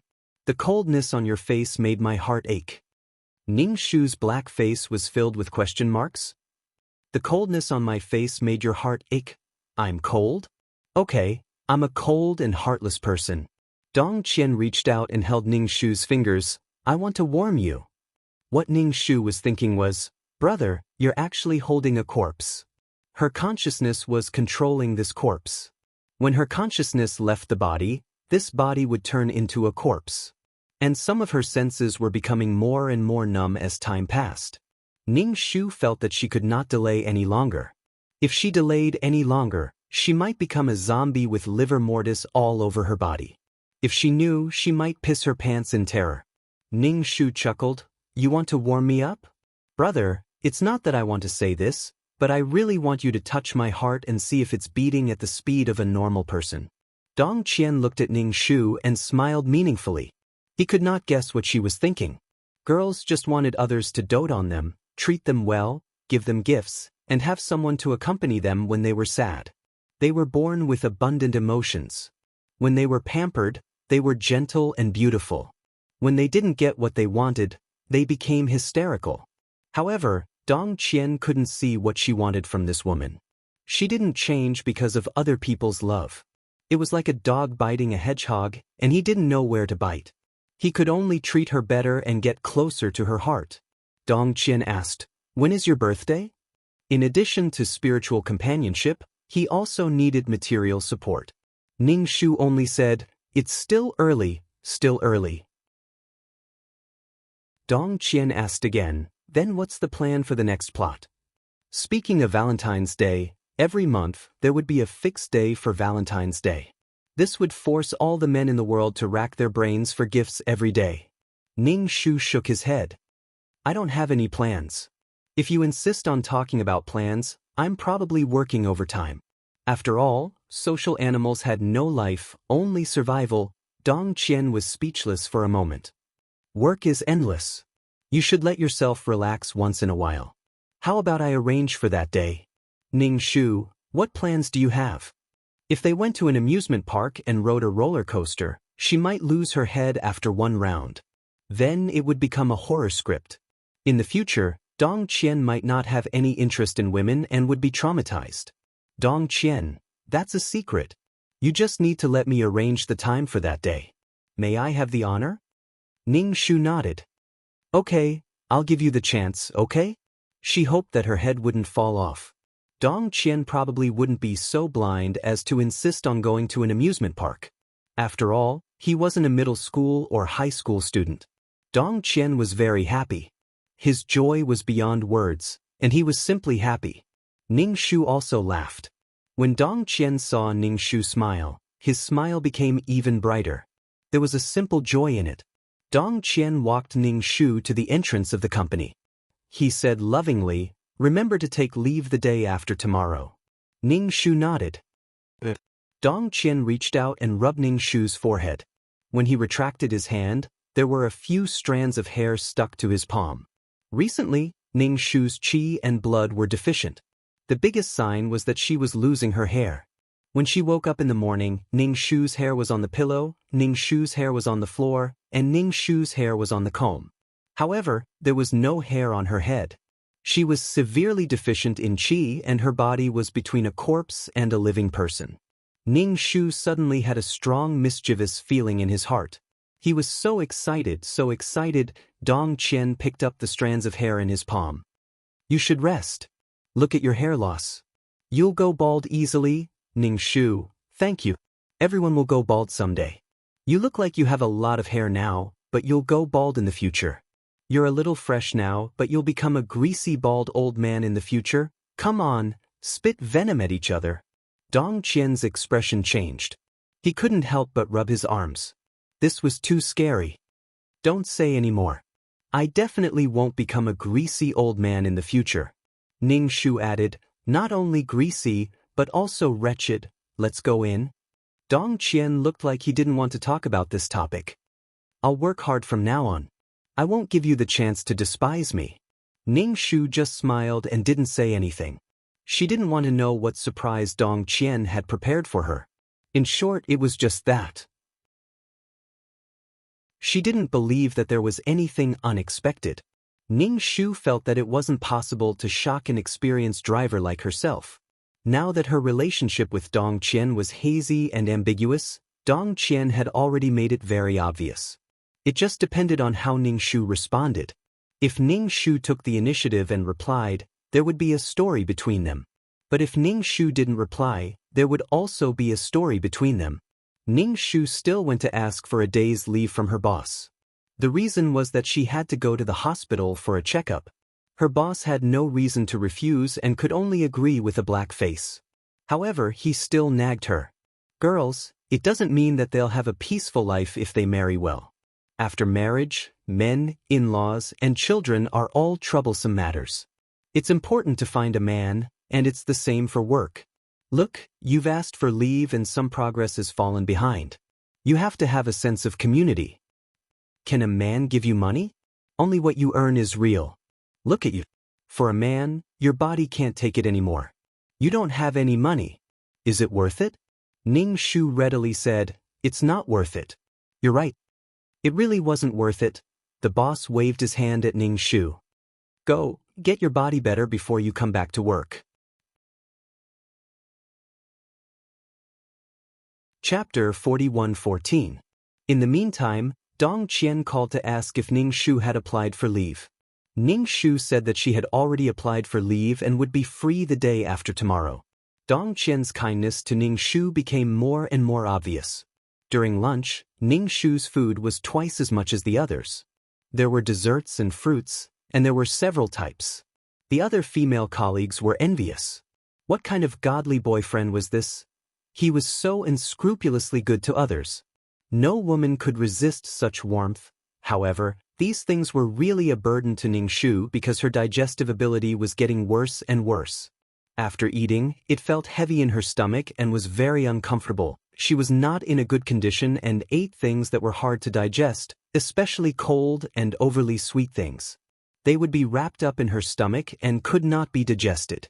After all, it was a corpse. Ning Shu shared the fruits and desserts with her colleagues to reduce her burden. There was no lack of fruits that were popular on the internet. There was nothing special about the fruits that were popular on the internet except that they were very expensive. A caddy of fruits could be sold for the price of 10 caddies of pork. In short, it was an IQ tax. The colleagues were still sighing as they ate. This young man is really good to you. Such expensive fruits and desserts, and he bought them for you just like that. These desserts are very expensive. Ning Shu blinked. Really? So expensive? If you ask me, you should just follow that young man. He's so cute and he's willing to spend money on you. It's really rare. It's a pity that he's not interested in me. I agreed immediately. Sometimes, the opinions of the people around him would greatly affect the decision of the person involved. If he heard that the people around him had a good impression of him, he would subconsciously follow blindly. After all, so many people said that he was good. Could it be that so many people were blind? Then it would begin. However, did these colleagues really understand him? It was just a one-sided understanding. After eating some of his food, their mouths softened. They did not know how to speak well of others, but they also did not know how to speak ill of others. These people's words were just casual. If they really believed them, then they would be really stupid.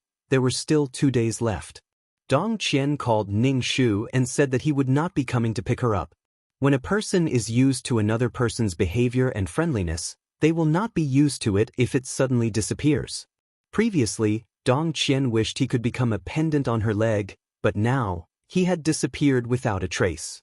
If it was a defenseless girl, how disappointed would she be? She couldn't help but think of him. This was a classic example of loosening the reins only to grasp them better. He followed her around every day and annoyed her to death. Then he disappeared for a period of time. His heart was only thinking about him. If a competitor appeared at this time, it would be perfect. Ning Shu did what he needed to do. He went home and went to work alone. Occasionally, someone would look at him. That soft and cute little puppy was hiding in the crowd and looking at her. He probably wanted to see how she was doing without him. Brother, it's only been a day or two. You're thinking too much. On the night before Valentine's Day, Ning Shu received a package. When he opened the box, he saw a beautiful dress. It didn't look cheap. Not to mention looking at the dresses, even the clothing boxes were not enough to buy the series. Ning Shu suddenly laughed. This Dong Qian was a little interesting. Could he be some rich second-generation heir? A rich second-generation heir came to experience life. Was he not going to hide it anymore? Ning Shu called Dong Qian. Why did you give me this? It looks expensive. Don't worry about the price. I hope you can wear it beautifully. I'll come and pick you up tomorrow. Sister, your time tomorrow belongs to me. Ning Shu nodded. She casually flipped through the clothes and looked at the brands. Then she searched online. A dress cost tens of thousands. A working-class person like her couldn't afford it. Tens of thousands of dollars would take a long time to save. Ning Shu put the dress aside and went to take a shower to prepare for bed. This body didn't look like it could hold on for much longer. She had to leave when her body couldn't take it anymore. It was a pity that she entered that kind of group. She didn't know how they reviewed her. The next morning, Ning Shu put on the dress and put on makeup. After sleeping for a night, she didn't look well at all.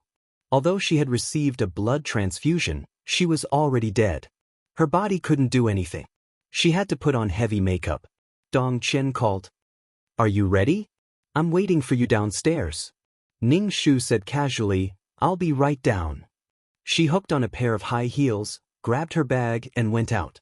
When she went downstairs, she saw a red sports car. The color was very eye-catching and very flashy. Dong Qian sat in the car. Ning Shu waved and called out softly, "Sister." Ning Shu walked over expressionlessly. Dong Qian got out of the car and opened the door for Ning Shu. Ning Shu sat in the car. Dong Qian drove very skillfully.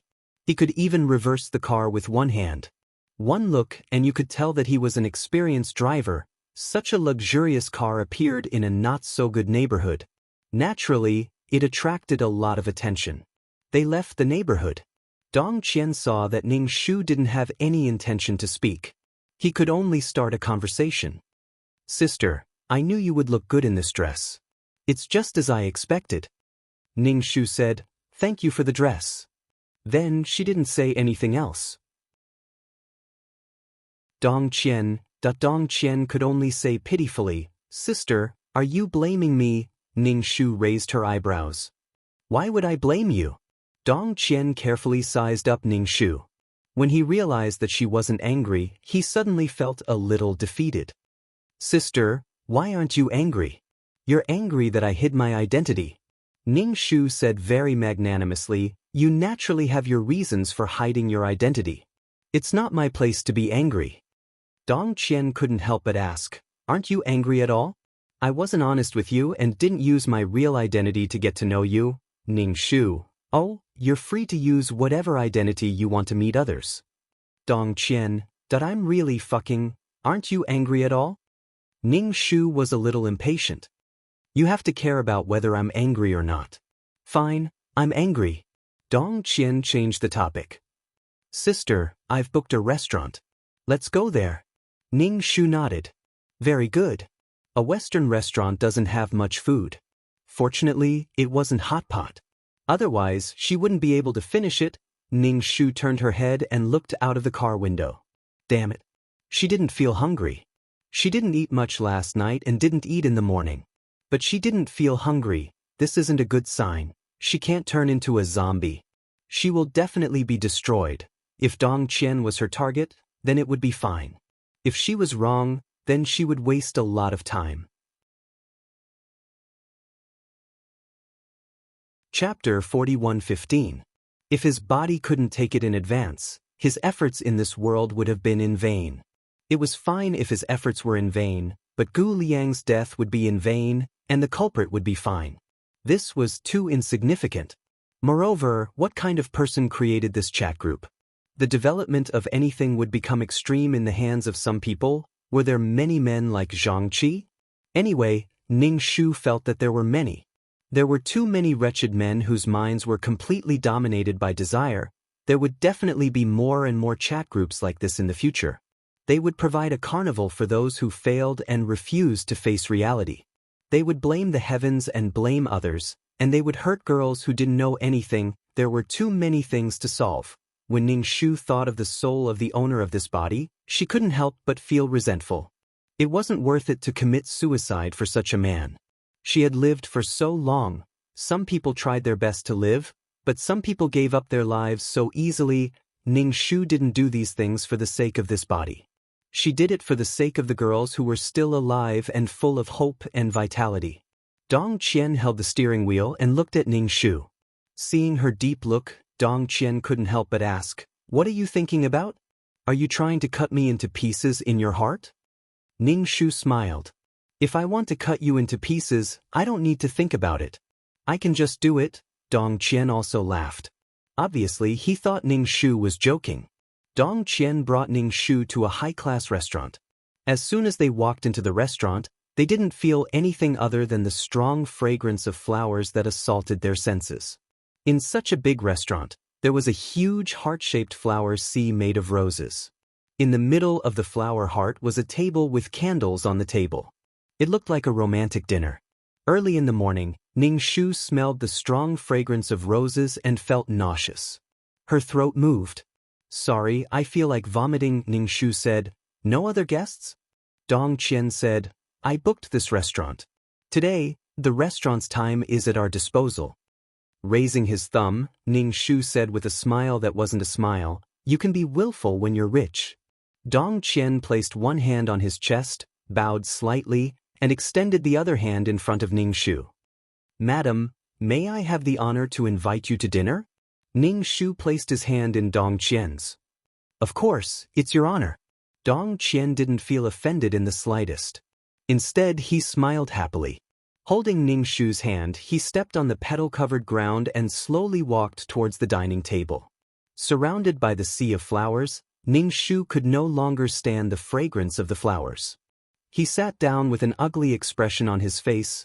Dong Qian was very gentlemanly. He pulled out a chair for Ning Shu and sat across from Ning Shu. Ning Shu didn't dare to sneeze. He was afraid that his eyes would pop out. After all, she felt that she was a corpse now. She had to take good care of her body. Her senses were slowly deteriorating. She could even smell the fragrance of the flowers. Looking at Dong Qian's indifferent expression, it was either that he didn't have a sense of smell or that his nose was stuffed. A melodious violin sounded. A young and handsome violinist slowly walked over and played a beautiful piece of music. He stopped in front of the dining table. Ning Shu propped up her chin and looked at the violinist. Not bad, very handsome, very pleasing to the eye. Therefore, girls should look at more things. If they really couldn't, they should look at more magazines and TV dramas. They should look at good figures and good looks.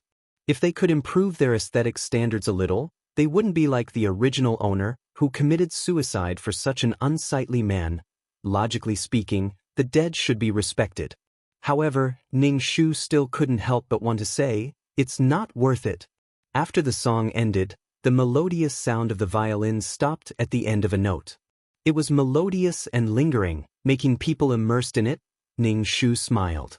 Well played, reward. Dong Qian and the violinist were stunned at the same time.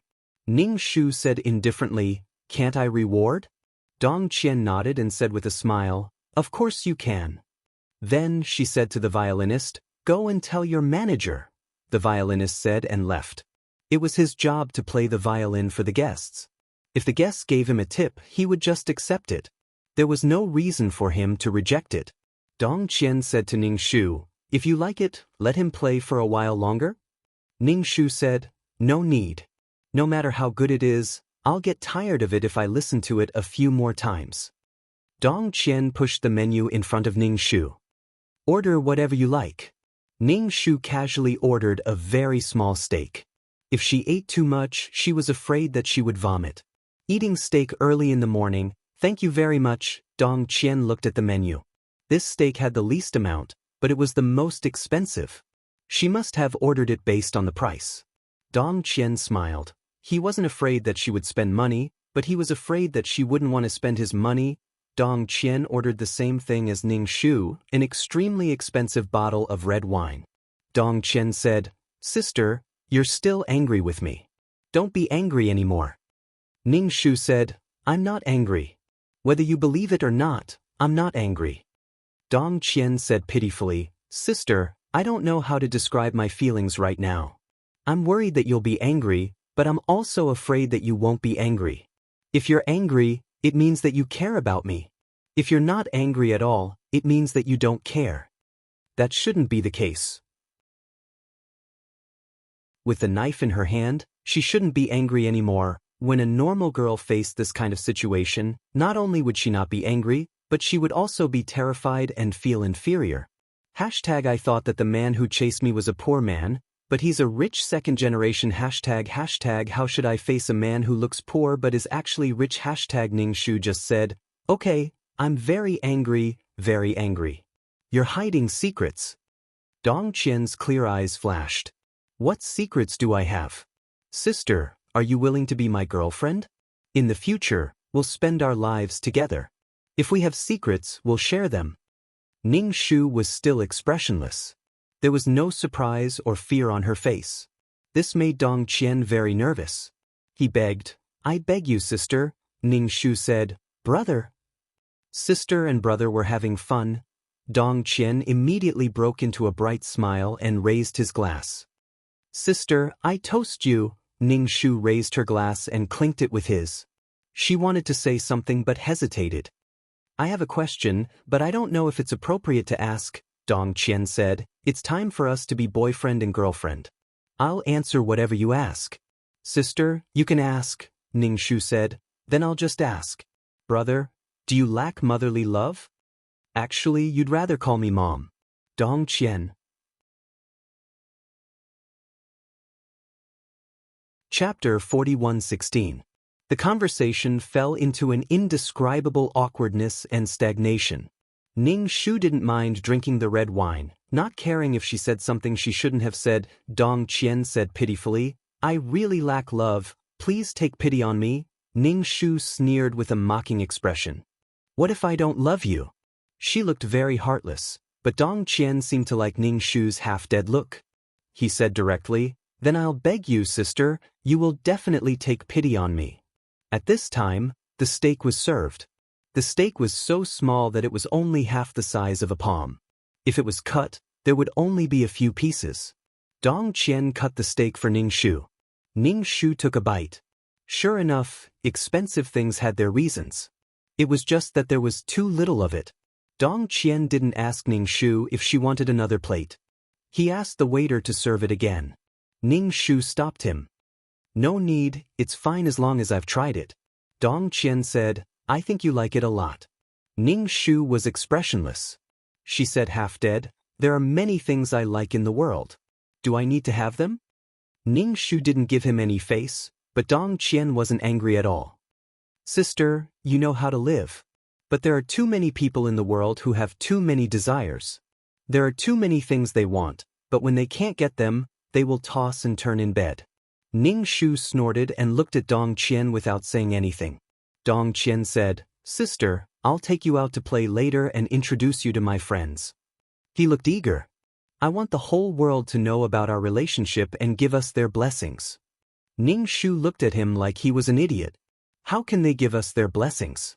Our identities don't match. You're the young master of a rich family, and I'm an ordinary girl. I'm older than you. According to the world, you should find a beautiful young lady, Dong Qian. Sister, are you feeling inferior? You don't have to feel inferior. That money belongs to my father, not me. It has nothing to do with me. Ning Shu scoffed, It doesn't matter. You still used it. You said it didn't matter, but you still used it. Dong Qianshao smiled and didn't say anything. She took out a blue box and pushed it in front of Ning Shu. Sister, this is a gift for you. Ning Shu opened it and saw that it was a diamond necklace. It was very shiny and luxurious. Ning Shu closed the box and did not look at it again. Dong Qian was a little surprised. Sister doesn't like me, so I want to give the best things to you. Ning Shu said indifferently, No, I can't wear ordinary clothes while wearing this. In order to match this necklace, I have to wear a beautiful and expensive dress. If I wear an expensive dress, I can't let my hair down and my face dirty. I have to do a styling and put on some makeup. I must be crazy to want this. Dong Qian was completely stunned and wanted to cry. Sister, you're still angry, right? You've been dissing me ever since we met. Then I'll give you a bag next time. Don't you girls like bags? Ning Shu snorted.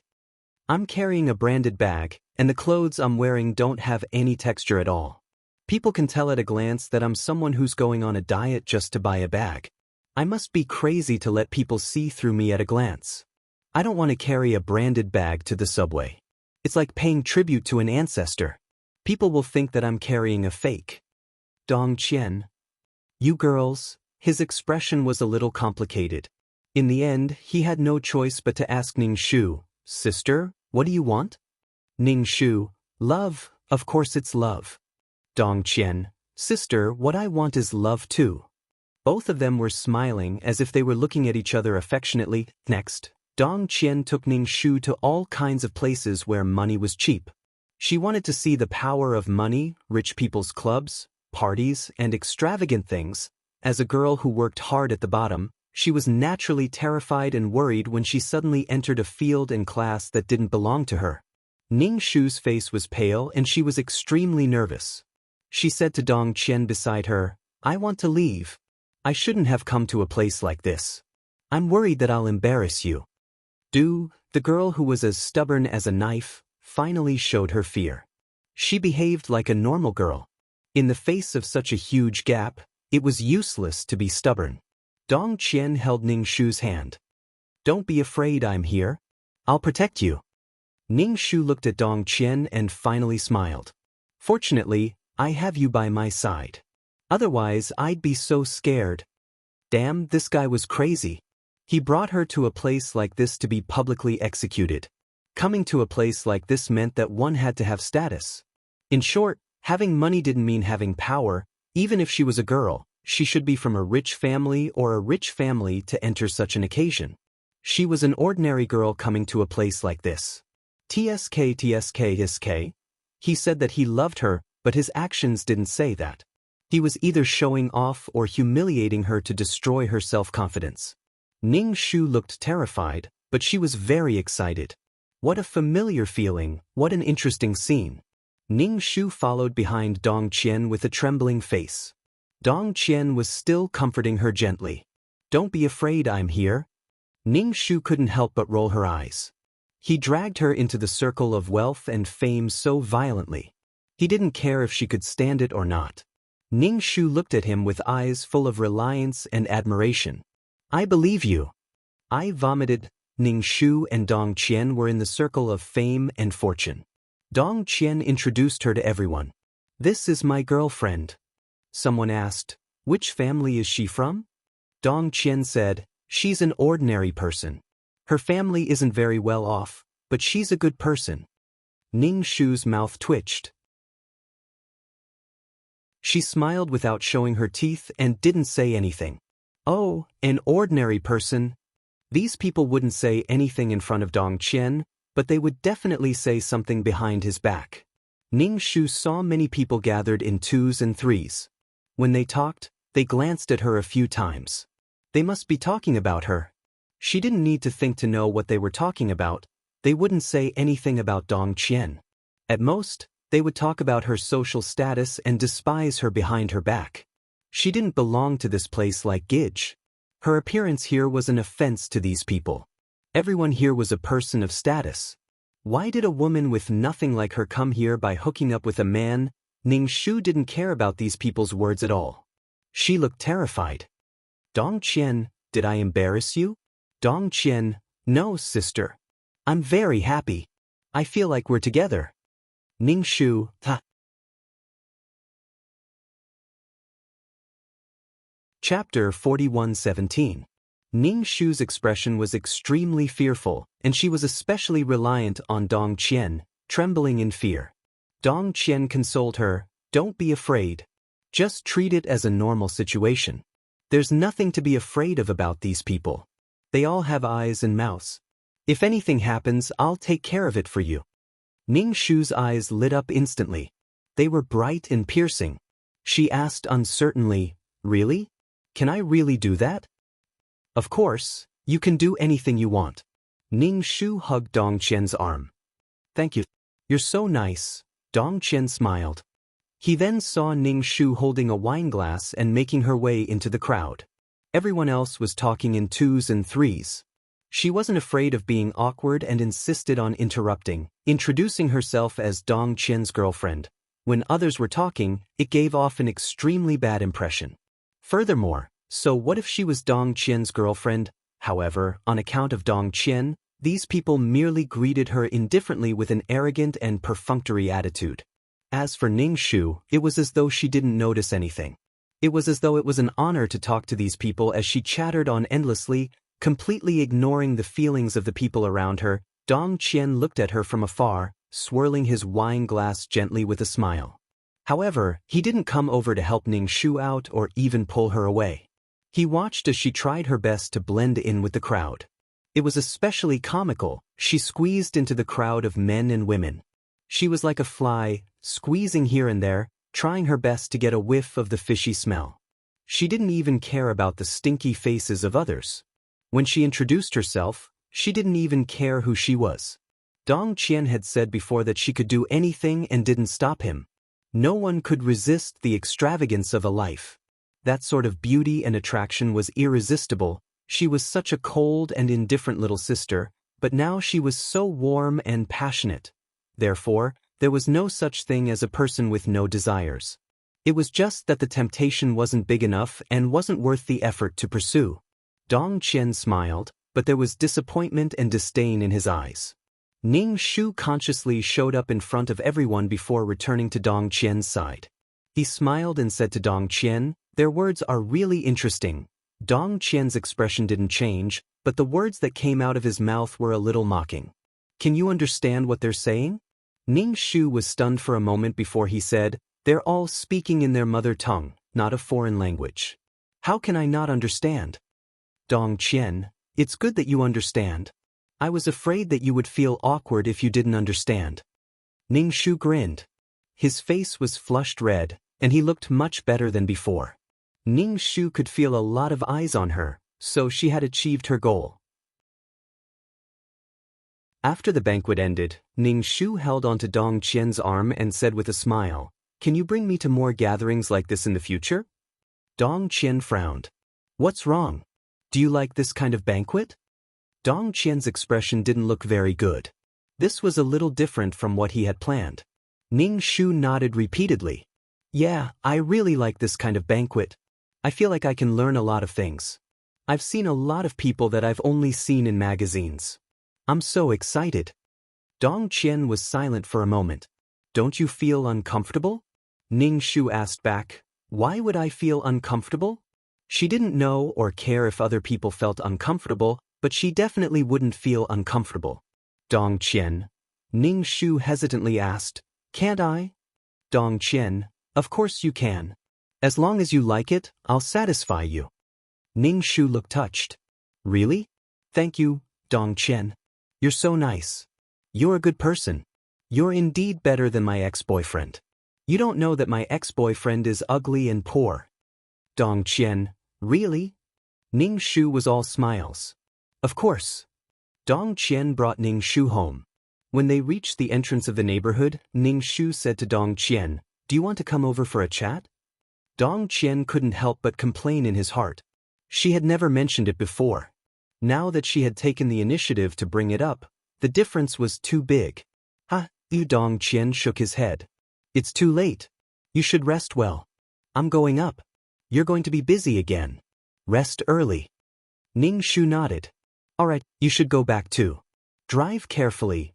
Dong Qian turned the steering wheel and left the neighborhood. He drove towards the bar. He was probably too depressed and wanted to drink. When Ning Shu turned around, the smile on her face disappeared. She calmly walked up the stairs and went home. When she got home, Ning Shu posted a status and said in a mushy tone, "I met the best person. Smile, smile." Then she called Zhang Qi. A girl picked up the phone. "Hello, who are you looking for?" "Wow, this was a good opportunity." Ning Shu immediately said, "Who are you? Where's Zhang Qi?" The girl on the other side of the phone immediately replied, "Who are you? Why are you calling Zhang Qi? I'm Zhang Qi's girlfriend." Fuck Zhang Qi, this bastard was too fast. It was like a seamless connection. There was no free time. Ning Shu said arrogantly, "I'm Zhang Qi's ex-girlfriend. I'm calling him to ask him to return my money. That ugly bastard is always spending my money when he goes out. He cheated me of my body and money. If he doesn't return the money, I have people to kill him. You're his girlfriend now. Why don't you return the money for him?" The girl on the other side of the phone said angrily, "What nonsense are you talking about?" Ning Shu laughed. Her voice was full of sarcasm. "Zhang Qi knows very well whether I'm talking nonsense or not. Tell him to hurry up and return the money. If not, someone will come looking for him." "Why did you touch my phone?" Zhang Qi's panicked voice came from the phone.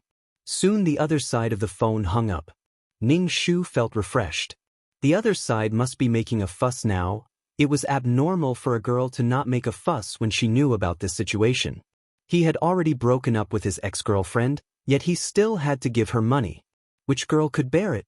In a girl's heart, her boyfriend's money now did not belong to her, but she must spend it on herself.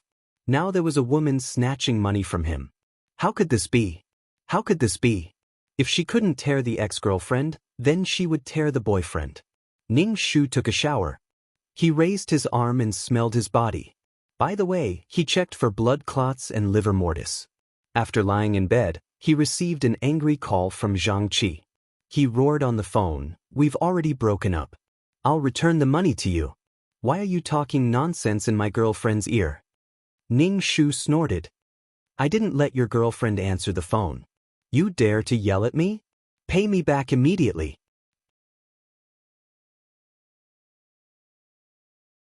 Chapter 41:18. Zhang Qi was furious. Because of Ning Shu, his new target was now arguing with him. Zhang Qi had no choice but to deal with it coldly. He left to prevent the argument from escalating. Although Zhang Qi knew that his girlfriend would be even angrier if he left, he could only avoid her. The more he said, the more mistakes he would make. Anyway, he was in the wrong now. Keeping his ex-girlfriend's phone number was wrong, and giving her money was even more wrong. But the problem was, if he didn't pick up his ex-girlfriend's call, there would be problems. He was in a dilemma. Under the torture of two women, he was physically and mentally exhausted. This was the feeling Ning Shu wanted. "Oh, you're the prey, aren't you? How does it feel to be bitten by the prey? You're cheating on me. Do you think you're an octopus? It's not right if you don't screw up." Zhang Qi was so angry that his chest was about to explode. "I'll pay you back when it's time. You don't have to call me every day." "Ning Shu, I'm reminding you. If I don't remind you, you won't know your place. If I don't tell you, you'll want to go back on your word." Although he really wanted to go back on his word, Zhang Qi still felt very humiliated and insulted. "Am I that kind of person?" Ning Shu laughed meaningfully. "Don't you know what kind of person you are? Pay me back as soon as possible, or I'll go to a debt collection company. You should know how violent debt collection companies can be." Zhang Qi was furious. "Are you crazy? You want to go to a debt collection company for such a small amount of money? You don't even have enough to pay the employees of the debt collection company." Although Zhang Qi was angry, he was also a little scared. In essence, Zhang Qi was a cowardly, ugly, and incompetent man who was afraid of taking responsibility. Ning Shu said indifferently, "It's okay, I don't care about the money. I'm willing to give it to the debt collection company." The veins on Zhang Qi's forehead twitched. In the end, he had to soften his voice. "Can't we part on good terms? I'll pay you back as soon as possible." Ning Shu nodded mercifully and hung up. He turned around and immediately found a debt collection company and sent Zhang Qi's information to them. He wanted to send someone to harass Zhang Qi, and it would be best if he blew up Zhang Qi's girlfriend. He didn't believe that under such circumstances, his girlfriend would still stay by his side and be afraid. She probably hadn't been tricked into living or dying for him. Moreover, Ning Shu didn't know how long she could last. Zhang Qi wouldn't let her go so easily. Ning Shu's amount wasn't much, and the debt collectors were too lazy to accept it. However, Ning Shu was willing to fork out 35,000 yuan to the debt collectors. Ning Shu didn't necessarily want the money. If he could cause some trouble for Zhang Qi and scare him, the money would be worth it. Moreover, once she left, this body would become a corpse. Money and whatnot were of no use at all. Zhang Qi sighed and scrolled through his phone. When he saw Ning Shu's status, he chuckled. "I met the best person in the world." The best person. Zhang Qi told the group about his predicament. Many people said that Zhang Qi was a little stupid. He hadn't even dealt with the first target, and now he had a second target. The difficulty was doubled. Zhang Qi was mentally and physically exhausted. He didn't feel any pleasure from hunting. What he wanted to do most was to get rid of that woman. She was crazy. Zhang Qi suspected that she didn't even commit suicide for him. She was just crazy. But where could he get the money? Zhang Qi didn't have any long-term career.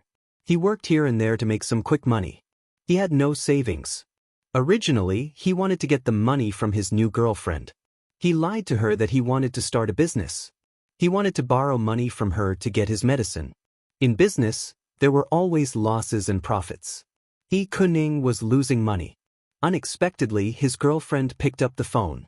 He just wanted to take a shower and be intimate with his girlfriend. She picked up the phone. She was very sensitive now. When he mentioned money, She would think that he wanted to give the money to his ex-girlfriend and wouldn't lend it to him. Why was he so unlucky? Couldn't these bitches be obedient? Why did they have to make such a fuss? Zhang Qi was so angry that he called Ning Shu to mock him. You're still talking about me. Didn't you find someone new? How long has it been since you broke up? Ning Shu snorted. What do you mean I found someone new? I don't know what you're talking about. Zhang Qi, I saw your status. Disgusting. What do you mean by you found the best person? Ning Shu, why did you say I found a man? I said that the best person I met must be a man. Even if I really have a boyfriend, how did you know? Are you spying on me? Zhang Qi said directly, I just guessed. You guessed that I found a boyfriend. I found a girlfriend. Zhang Qi, he must be crazy to call her. The next morning, Ning Shu called Dong Qian. From the sound of his voice, Dong Qian didn't seem to have woken up yet. Dong Qian used to come early in the morning to wait for her to go to work. However, after her identity was exposed, Dong Qian seemed to have become lazy. However, Ning Shu didn't seem to mind at all. She smiled sweetly. Why haven't you come to pick me up yet? Dong Qian coughed softly. Sorry, sister. I'm not feeling well. I can't come to pick you up. Ning Shu was magnanimous and said considerately, have a good rest then. Remember to take your medicine. I'll come to see you after work. It's okay, sister. Ning Shu interrupted Dong Qian. You must have a good rest. I'll come to see you after work. Listen to your sister. She couldn't see Dong Qian's expression, but from his voice, Dong Qian's voice was still soft and gentle. Hey, sister. Ning Shu hung up the phone and laughed. If Dong Qian was also a member of the PUA group, then Dong Qian's rank was much higher than Zhang Qi's Elisir rank. Dong Qian not only had tricks up his sleeve, he also had a persona. He was a little puppy from a rich family. A rich man would stick to you like a puppy and only have you in his eyes. Under the packaging of money, looks, and persona, Dong Qian was very charming. A rich man could cover up 100 ugly things. How could a girl resist such a Dong Qian? Ning Shu's debt collection company acted quickly. Following the clues given by Ning Shu, they used some positioning methods to find Zhang Qi. Zhang Qi opened the door and saw a few burly men. He subconsciously closed the door but was stopped. You must be Zhang Qi. We're from a debt collection company. You owe someone money and they're here to collect it. Zhang Qi's face was like a palette. In his heart, he thought of Ning Shu as Ning Shu's 18 generations of ancestors. He revealed a wretched and timid expression and said nervously, I'm not Zhang Qi. You've got the wrong person. Who is it? A woman's voice came from the room. A woman looked at the door.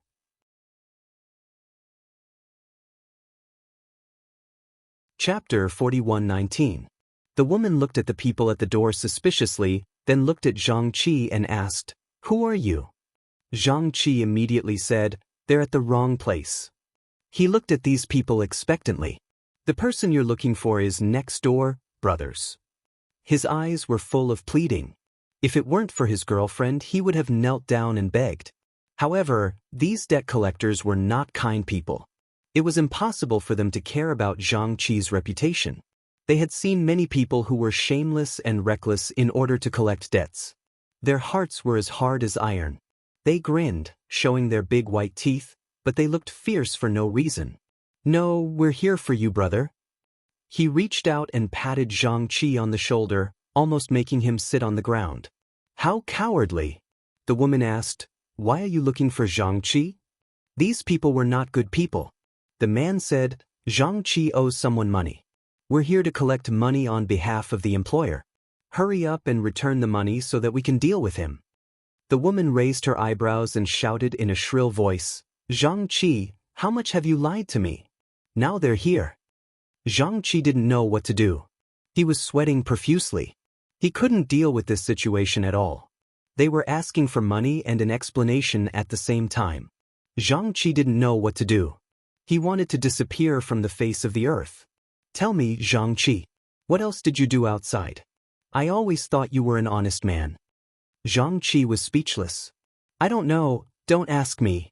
Zhang Qi was now pushing all the blame and problems to Ning Shu. It was all because of this bitch. She actually went to the debt collectors. How dare she? How could she be so ruthless? She didn't care about their previous relationship at all. They could do a lot of things to hurt others, but if others hurt them, they would feel wronged. Zhang Qi pushed all the blame to Ning Shu. You have to believe me. It's that woman. I was blind to date her. She spent all my money and now she's forcing me to return the money. She's really vicious. The woman frowned and seemed to believe him. Really? That's right, Yuan, you have to believe me. Zhang Qi was sweating profusely. The few men at the door stared at this scene. Their hearts didn't waver. They took out their phones and pulled out a photo. In the photo was an IOU. I don't care what's going on with you. I only know that borrowing money to repay debts is right and proper. Moreover, there's an IOU here. The woman looked at her phone and shouted angrily at Zhang Qi, I spent all your money and you even wrote an IOU. Are you a pig? How could he be so stupid? The woman was so angry that her veins were throbbing. Whether a man could earn money or not was a matter of ability. If there was something wrong with his brain, it would be fatal. Since last night, the woman had been very disappointed with Zhang Qi, but at least this man was under her control. However, with a teammate who was dragging them down, there was no way they could survive. The woman said directly, Zhang Qi, solve your own problems. I don't care about you anymore. Let's break up. He would be a fool if he didn't immediately cut his losses. Zhang Qi was stunned. Yuan, you can't leave me behind. Zhang Qi showed weakness and begged the woman. However, in his heart he was cursing. Women were indeed cold-blooded. All of them were like this. They were materialistic and worshipped money. If anything happened, it would be a disaster and they would leave. Zhang Qi's heart was filled with hatred for women. However, he looked at the woman with tears in his eyes. However, Yuan ignored him and started to pack his things. Now that she thought about it, this man was a useless person. She was the one who paid for his meals. She stuffed Zhang Qi's clothes into a suitcase and threw it in front of him. You can go. Zhang Qi was so angry that he wanted to die. At this time, asking him to leave was like pushing him into a fire pit. However, he still kept begging the woman. You can go. We're breaking up. Zhang Qi looked pitiful. However, he wasn't good-looking. His face was twisted and extremely ugly. Yuan, can you lend me some money? Let me get through this first. In the future, I'll live a good life with you. I'll work hard. Yuan, don't give up on me. Zhang Qi felt like he was being targeted by dogs. As long as he didn't pay back the money, these debt collectors would keep an eye on him. His life would be difficult in the future.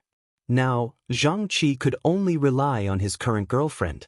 If she didn't care about him, he wouldn't be able to get so much money in such a short time. A little money was enough to make him stumped. These women, one or two of them, were forcing him to his death. Damn woman. The woman shook her head. This is between you and your ex-girlfriend. I don't want to be involved. You don't seem to like me either. Let's break up then. Then she closed the door, leaving the men and Zhang Qi outside. There was a suitcase beside Zhang Qi's feet. He looked very miserable. The debt collectors looked at Zhang Qi with disdain. A person like this even had a girlfriend. TSKSK, fortunately, that woman wasn't blind. Zhang Qi, you'd better pay back the money quickly. This is our job. We hope that little brother will support our work.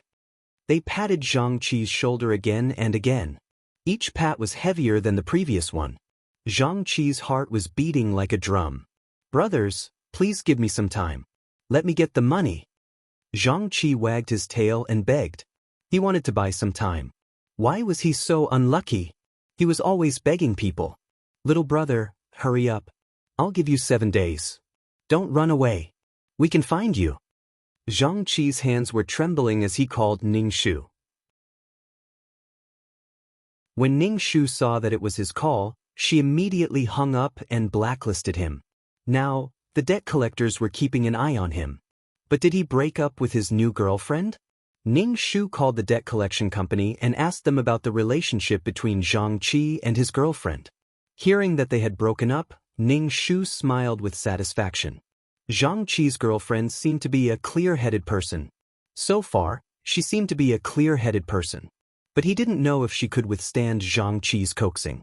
Girls were emotional and soft-hearted. When the time came, Zhang Qi would make all kinds of promises and wouldn't be able to resist, but as long as Zhang Qi wasn't doing well, she was relieved. Next, Ning Shu felt that he had to deal with Dong Qian carefully. Dong Qian? Ning Shu smiled. She was practicing her smile. Practicing her sweet smile. When facing Dong Qian, her smile was powerful. After work, Dong Qian was waiting for her at the entrance of the company. Ning Shu immediately showed her sweetest smile.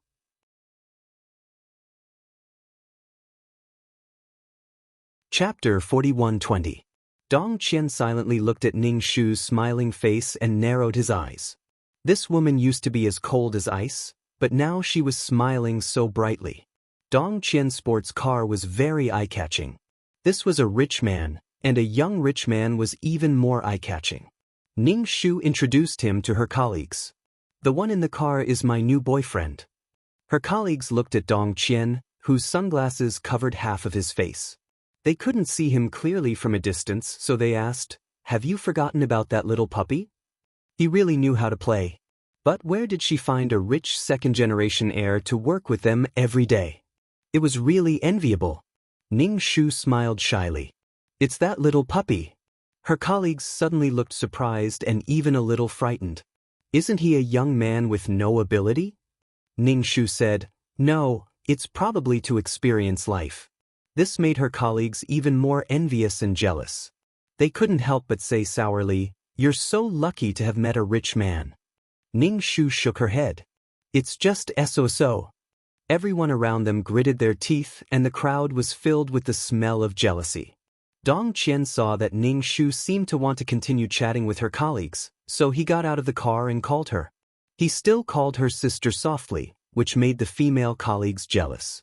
They looked at Dong Qian as if he was a delicious steamed bun and couldn't wait to pounce on him and take a bite. At this time, the fragile relationship between colleagues was already on the verge of collapse. The male colleagues were still fine, but the female colleagues were all red-eyed. They were either about to cry or jealous. In short, one by one, they became jealous. Ning Shu took the initiative to hold Dong Qian's arm and said sweetly, "Then we'll go, goodbye." Then everyone watched as they got into the sports car. After a burst of exhaust, they disappeared in front of their eyes. This feeling was indescribable. Everyone looked at each other and finally said their goodbyes. Many people were very upset. They had once had a good candidate for a good husband, but they had missed it. This kind of playhouse and play poor was really boring. If you're rich, you should be a rich second-generation heir. Why did you have to pretend to be poor? Pretending to be poor to find true love? Too bad they missed it. That woman's life was really good. She would have to resign and leave the international scene soon. Who would want to do this kind of work? She would be tortured like a dead dog. The two people in the car were silent. Dong Qian drove in silence. Ning Shu asked, "You said you weren't feeling well this morning. Are you feeling better now?" Dong Qian said, "I just caught a cold. It's nothing serious. Sister, don't worry." Ning Shu nodded. "I'm relieved that you're fine. Send me to your house." "Ah," Dong Qian exclaimed. He was a little confused. His hands gripped the steering wheel so tightly that the veins on the back of his hands bulged. Ning Shu smiled and said, let's go to your house. I'll make you some light dishes to eat. Let's not go out to eat. The oil, salt, and MSG outside are very strong." Dong Qian nodded. "Thank you, sister." Dong Qian brought Ning Shu to a villa. The villa was empty and there was no one living inside. Dong Qian said, "I'm living in this villa." Ning Shu looked at the villa. He was indeed rich. "Do you live alone? Don't you have a nanny to take care of you?" "I don't like to be taken care of. There are hourly workers to clean this place every week." "The kitchen is over there," Dong Qian said. Ning Shu rolled up her sleeves and went to the kitchen to make a refrigerator. It was very big and was filled with all kinds of vegetables and fruits. There were also all kinds of meat under the refrigerator. Such a big refrigerator was almost as big as a supermarket. The happiness of rich people was really beyond the imagination of ordinary people. Ning Shu was going to make some porridge and stir-fry some vegetables for Dong Qian. As for whether it was delicious or not, it was not her problem. It was Dong Qian's problem. Even if it was not delicious, he had to eat it. Dong Qian stood at the kitchen door and looked at Ning Shu with a smile. "Do you need my help?" They looked like a married couple. Ning Shu said, "No, just wait to eat. By the way, have you taken medicine for your illness?" Dong Qian said, "Pff." Ning Shu's cooking was not very delicious, but it was not too bad either. Dong Qian was very polite and said it was delicious. Dong Qian looked at Ning Shu across the table and said, "Sister, why don't you resign?" Ning Shu said with a smile, "If I don't work, you will take care of me." Dong Qian said, "Okay, I will take care of you. I'm raising you." This is simply the world's most toxic poison. Moreover, it's like arsenic wrapped in honey. It looks like a sweet candy, but it's actually highly toxic. Without her job and source of income, what could she do? She could only rely on men. And they were not married yet. Dong Qian had no obligation to take care of her. When the time came and he left, she would have neither a job nor a so-called happy life. Ning Shu shook her head. "Forget it. If I don't have a job, I will pester you every day. Can you stand it?" Dong Qian looked at Ning Shu. "I want you to pester me. Sister, you are too cold to me. I want you to only have me in your eyes all the time." When Dong Qian said those words of love, his eyes seemed to be shining with thousands of stars. Being stared at by him like this, her heart felt numb. She wanted to drown in his eyes. Ning Shu covered her heart and said with a smile, "Brother, you are too good at talking. I like it. Tell me more in the future." Although it was candy, it was sweet. It was not poisonous to her. Dong Qian said, "Sister, I am serious." Ning Shu said, "I am serious too." Dong Qian said, "Sister, don't you like to attend banquets? There is one tonight. I will take you to see it." Ning Shu nodded and reached out to Dong Qian. "Give me your phone." Dong Qian's face flashed with vigilance and he asked, "What do you want my phone for?" Ning Shu said, "My phone has pictures of you. You have to have pictures of me too. Let me take a selfie." Dong Qian took out his phone and took pictures of Ning Shu. Ning Shu said, "Let me see what you have done to me." Dong Qian put away his phone. "I won't let you see it. I think it looks good." Ning Shu did not insist on snatching his phone. Dong Qian valued his privacy and did not even let others touch his phone. After dinner, Ning Shu ordered Dong Qian, "Wash the dishes." "I don't want to move."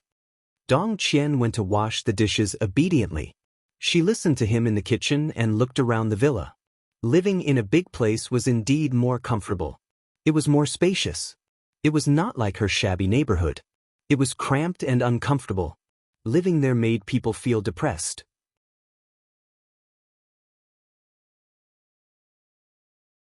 Chapter 41-21. Dong Qian watched as Ning Shu sized up the villa with a satisfied look on his face. He thought for a moment and said, "Do you want to stay here? Don't go back to your rented house." Ning Shu immediately smiled. This was a sincere smile. "Really, that's great. To be able to live in such a house, my life is worth it." "Brother, why are you so good to me?" Dong Qian said, "What do you mean by why am I so good to you? Shouldn't I be good to you? It's because I like you." Ning Shu covered his face and tilted his head to look at Dong Qian. "Apart from certain reasons, brother, you're still very charming. Because of those reasons, I'm not charming anymore?" Dong Qian asked curiously. Ning Shu said without thinking, "Because you're too mysterious. You seem to have a lot of secrets. Even though you're smiling at me now, I feel that your smile contains too many things." What a joke. How could he tell something so complicated? He was just joking. However, such a joke made Dong Qian's face turn ugly. His face froze for a moment, but he quickly returned to normal. Dong Qian's face seemed to be wearing a mask. Under the mask, he was laughing and cursing. The mask covered his true emotions, but it also covered the malice he released to the world so that no one could sense it. Dong Qian grabbed Ning Shu's hand and rubbed it on his face. He stared at Ning Shu. "Sister, how can you love me? How can you accept me from your heart? Sister, I can do anything for you. Ning Shu said, I accept you. You're my boyfriend now. Next, we'll learn from each other and grow up well. I hope that we can live an ordinary and happy life together. I can say things that come out of my mouth too. Dong Qian seemed to be moved. His hands trembled slightly. Yes, sister, we can definitely live an ordinary life together. Ning Shu retracted his hand. Let's go to the banquet. Dong Qian asked helplessly, why do you like such banquets? Ning Shu smiled and said, because I like to listen to those people talk. Whether it's true or false, I find it very interesting. Dong Qian, Ning Shu, whether it's arrogance or flattery, it's all magnified. It's something that people of my level can't see. Dong Qian was silent for a moment before he said, I thought you wanted to know those people. Ning Shu nodded. It's even better to know people. It would be best if everyone knew her. Otherwise, why would she bother to make her presence known? Dong Qian brought Ning Shu to do his styling. After all, he couldn't wear ordinary clothes to attend such a banquet. She was an ordinary woman, but Dong Qian wasn't. She didn't know the rules, but Dong Qian knew. Ning Shu was dressed in beautiful clothes. She held Dong Qian's arm and entered the banquet hall. Those who knew Ning Shu were all surprised. She was here again. When Ning Shu saw her expression, he felt especially gratified. Her efforts to make her presence known were not in vain. Then, Ning Shu started to strike up a conversation with these people again. When they realized that she was too thick-skinned, these people started to say, we need to talk about something. Please leave. Ning Shu smiled and said, okay, you guys can talk. I won't disturb you. Some people ran directly to Dong Qian and asked him to keep an eye on their girlfriends. Dong Qian just nodded, but he didn't insist on stopping Ning Shu from walking around. When others saw this, they couldn't help but complain. What was wrong with Dong Qian? He found such a girlfriend and let her do whatever she wanted. Did he really like a woman who had nothing? When the banquet ended, Dong Qian asked Ning Shu, are you happy? Ning Shu, very happy. Someone had a deep impression of her again. Although it wasn't a good impression, at least she had an impression.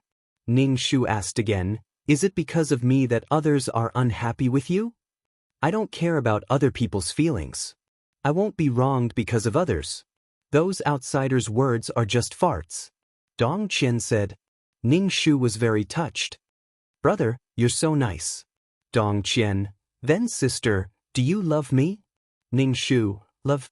Although you're younger than me, love doesn't differentiate age, gender, nationality, or race. They looked at each other and both had the desire to vomit. Ning Shu stayed in Dong Qian's big villa. The room was very big and fragrant. During this time, Dong Qian kept wanting to enter Ning Shu's room, probably wanting to make a further breakthrough, but Ning Shu stopped him outside. It's late, go to sleep. Dong Qian pitifully called out, sister? Ning Shu shook her head. I'm not ready yet, so not now. Okay, I'll wait for you. After arriving at the villa, Ning Shu felt much more convenient. He could also use his spiritual force to check what Dong Qian was doing. Dong Qian returned to his room, which was 3 rooms away from Ning Shu. This was a bit interesting, not to say sleeping together, but living next door was also good. There were 3 rooms in between. Well, it was amazing to have more rooms. In the middle of the night, Ning Shu was lying on the bed. In the room next door, Dong Qian was lying on the bed playing with his mobile phone. Looking at the content of the mobile phone, it was the chat group. Moreover, Dong Qian had more authority than the ordinary member Zhang Qi. In other words, Dong Qian was also a core member of PUA. See, I knew this would be the result. People shouldn't overestimate their charm. Ning Shu looked at the mirror and looked at the dull face in the mirror. It's not that this face is mocking, but it's really not that stunning to the point of falling in love at first sight. And because of excessive blood loss, the whole face looked pale and dim. A group of chattering female colleagues, many of whom were glamorous, noticed her. One must know one's limits. This result was within Ning Shu's expectations. What she did before was not in vain. Ning Shu was very excited. She didn't know how he would react if the woman he wanted to conquer suddenly turned into a corpse, A man like Zhang Qi, at most, would only harm some simple girls. Generally, those with a little family background would look down on such a loser. But a man like Dong Qian, his lethality was too great. Girls of all social classes couldn't escape from his hands. What did she do to make such a powerful person take action? Did Zhang Qi think too highly of her? What did Zhang Qi say about her in the group? Could it be that he described her as a demoness? However, it's better to deal with one big one than 10 Zhang Qis. Early the next morning, Ning Shu was like a good wife and mother who got up early to prepare breakfast. Dong Qian was busy until midnight and was still sleeping.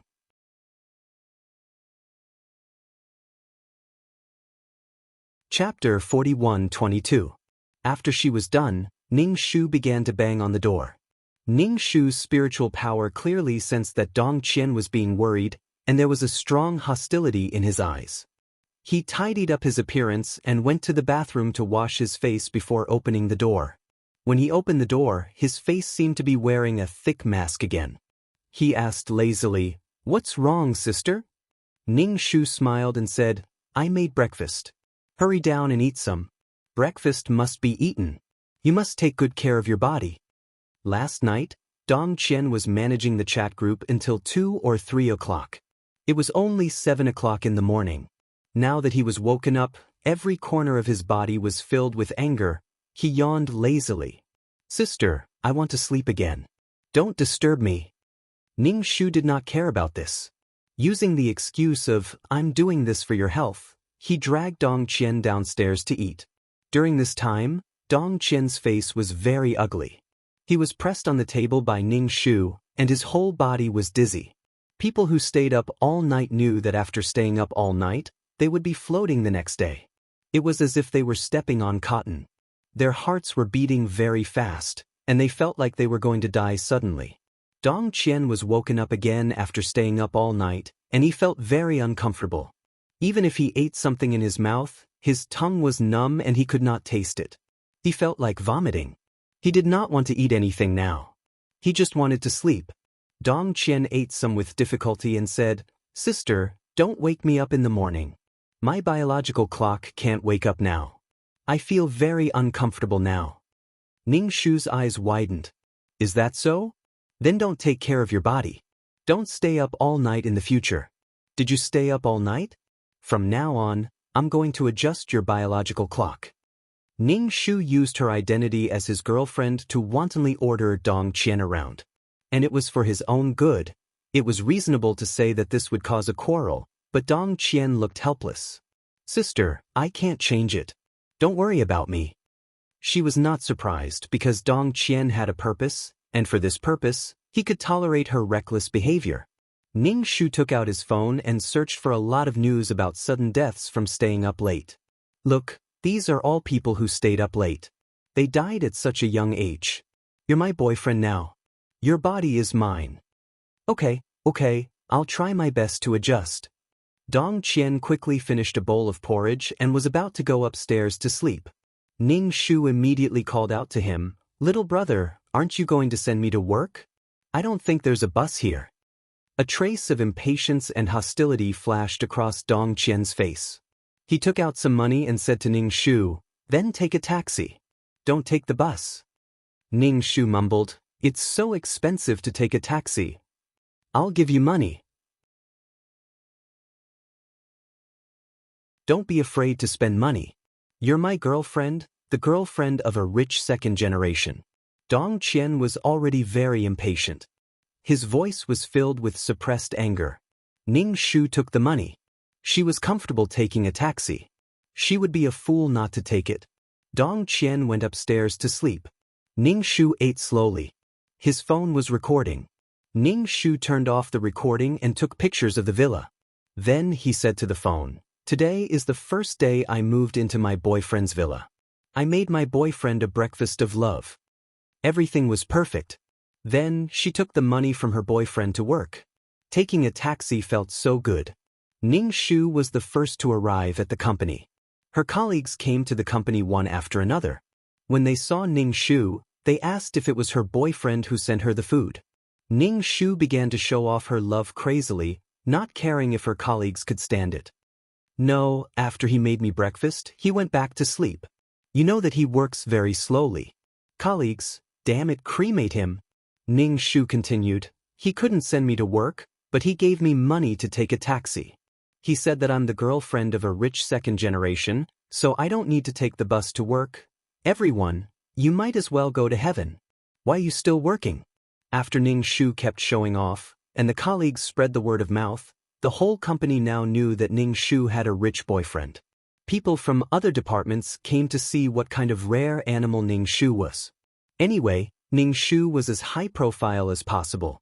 He wanted the whole world to know that he was in a relationship. It strongly caused others to feel uncomfortable. They looked at Ning Shu with gritted teeth, especially the female colleagues. They gathered at the tea pavilion or in the toilet to talk bad about Ning Shu. Ning Shu didn't care at all. They would never see each other again. You're all jealous. I forgive you. Ning Shu occasionally raised his arm to smell his arm or his breath. Sigh, there was the smell of rotting organs. Ning Shu sprayed a detergent into his mouth and then smelled it. After that, Ning Shu left his body every night. His unconscious body turned into a corpse. Ning Shu sent a message to his boss saying that he wanted to take a few days off. His boss scolded him again. Ning Shu put down his phone and ignored his boss's scolding. Ning Shu told Dong Qian that he wanted to rest for a few days. He was a little uncomfortable. Dong Qian didn't have any objections. In his opinion, he was resting now. After resting, there would be no work. This was a sign of resignation. Previously, he said that he wanted to work hard. Now he was enjoying life with the rich second generation. However, Dong Qian still cared about Ning Shu as usual. You have to take care of your body. It doesn't matter if you do that job or not. Without a job, he wouldn't have anything to rely on. To Dong Qian, her focus would shift to him in the future. If he abandoned her one day, her world would probably collapse. Ning Shu's face was very pale. It even had a deathly white. He hesitated and asked, "Do you want to go to the hospital?" "Sister, you don't look good." Ning Shu smiled. "I'm just uncomfortable. It's not a big problem. I'll be fine after resting for a few days. Fortunately, I have you. Otherwise, I wouldn't have asked for leave. Brother, you're so nice." Dong Qian nodded and went out, leaving Ning Shu alone at home. When he came back at night, the villa was dark. Even the lights were not turned on. Where did she run off to? Dong Qian knocked on Ning Shu's door. A hoarse voice came from inside. Dong Qian opened the door. As soon as he opened the door, there was an indescribable stench. It smelled like feet. Dong Qian was disgusted. This woman was too disgusting. He opened the door and saw the woman sitting on the bed. When he walked in, the stench became even stronger. He wanted to speak, but the stench made him vomit. How long had it been since she took a bath? Why was this woman so disgusting? She really dirtied his villa. It looked like he had to deal with this woman. Ning Shu raised his head and looked at Dong Qian.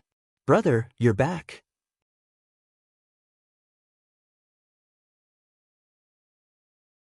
Chapter 41-23. Little brother, you're back? Her voice was hoarse, as if there was thick phlegm stuck in her throat. When she spoke, there was a hee sound.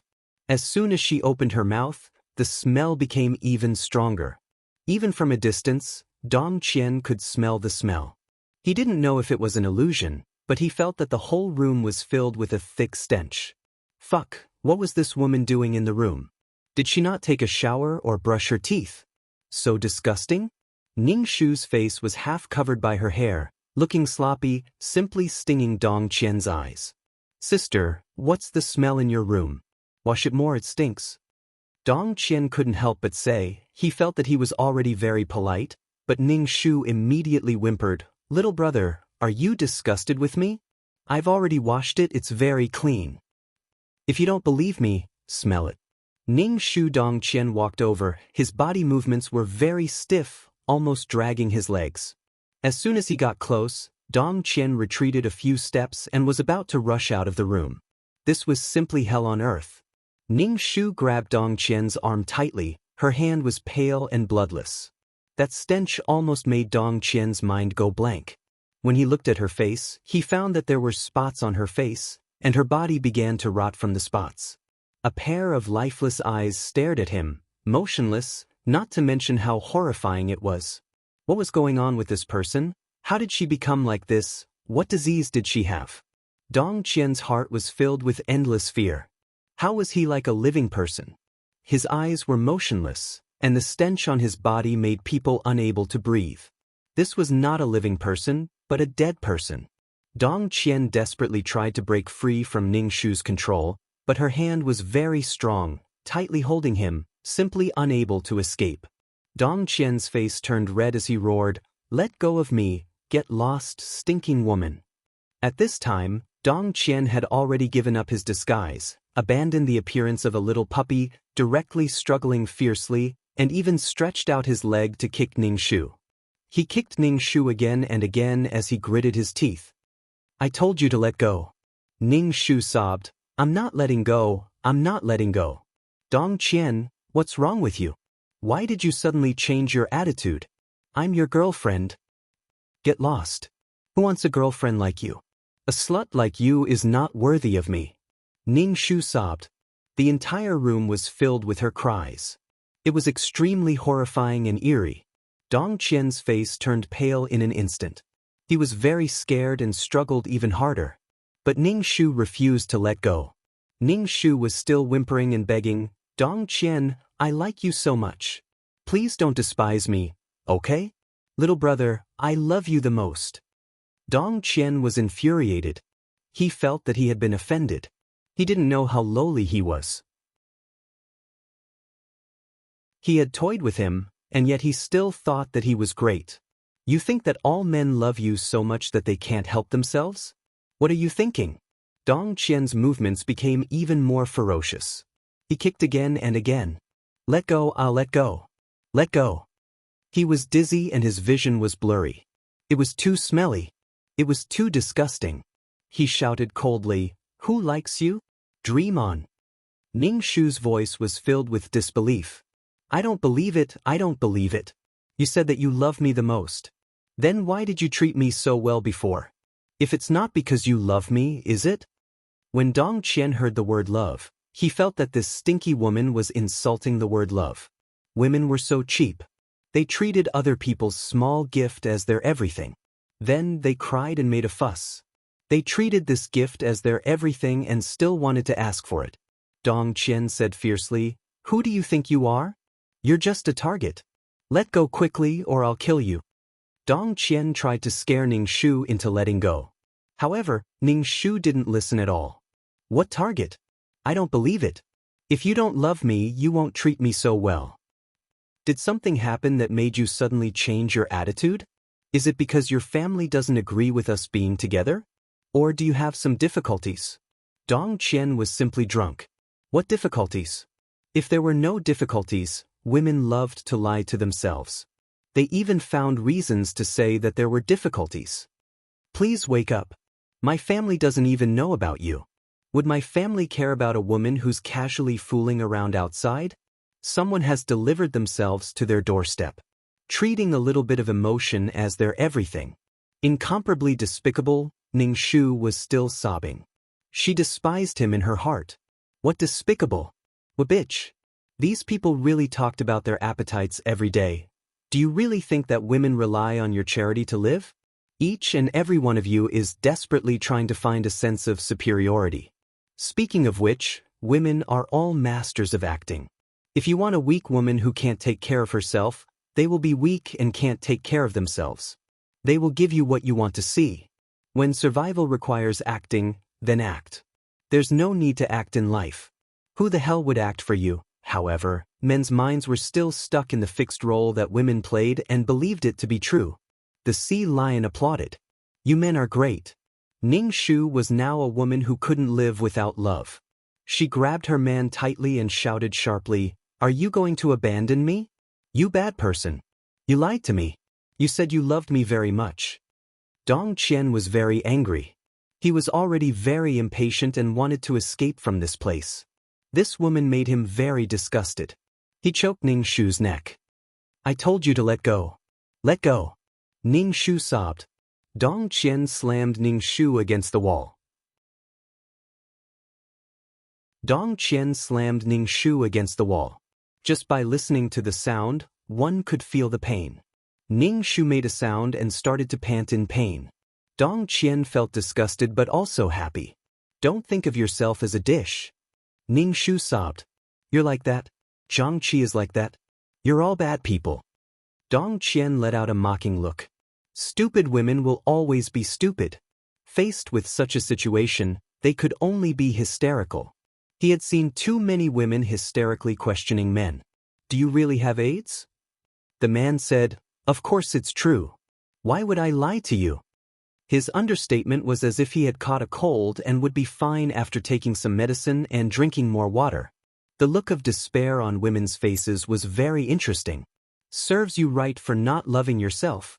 Ning Shu looked at the malice and contempt in Dong Qian's eyes. It was as if she was the master of everything, the master of happiness, anger, sorrow, and joy. Ning Shu opened her mouth and whispered in Dong Qian's ear. Dong Qian didn't hear what she said. First, he was dizzy from the strong stench. Her voice was very soft, but it echoed clearly in Dong Qian's mind. Brother, even if I die, I still love you.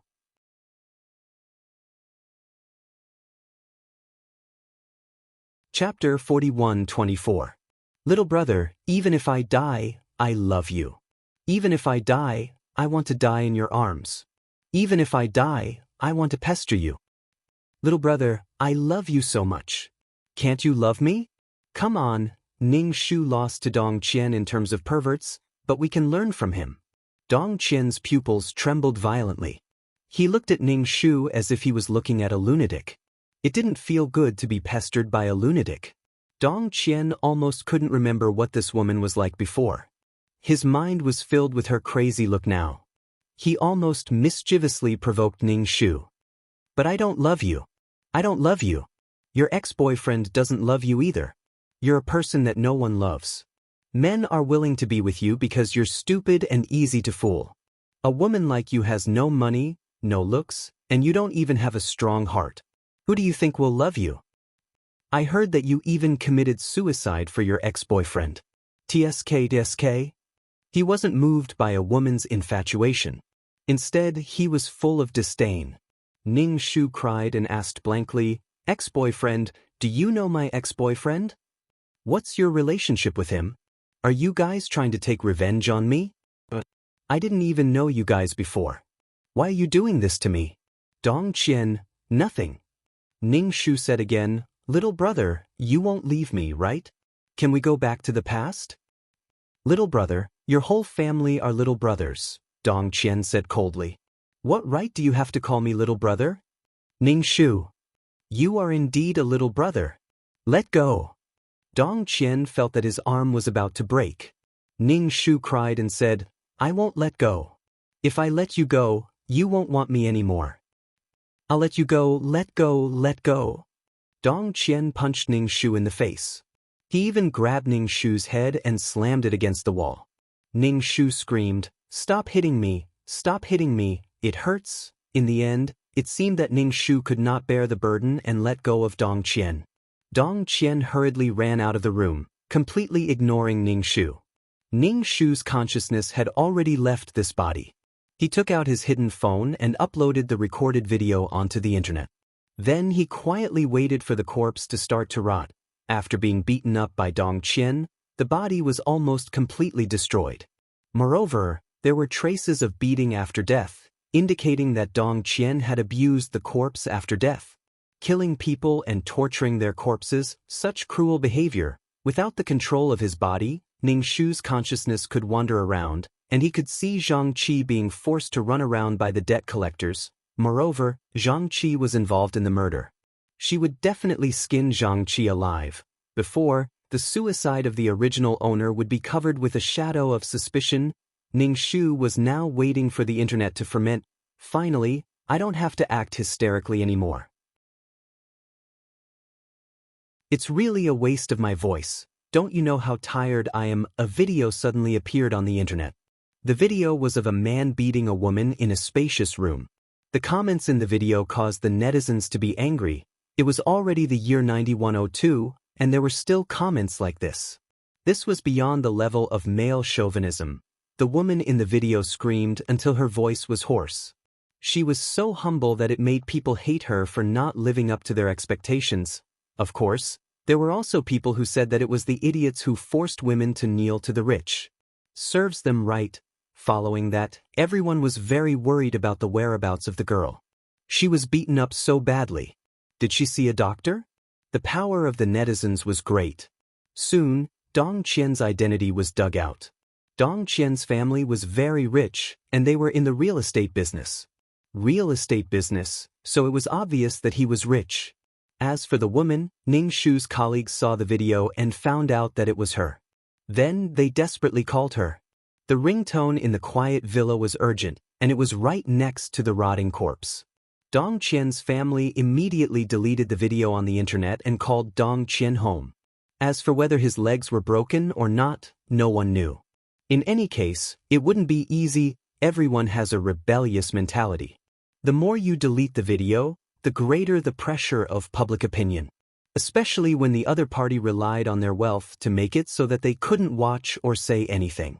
This was unacceptable. Soon, someone from Ning Shu's company helped to call the police. Because they couldn't keep up with their employees, they took a few days off and couldn't contact them.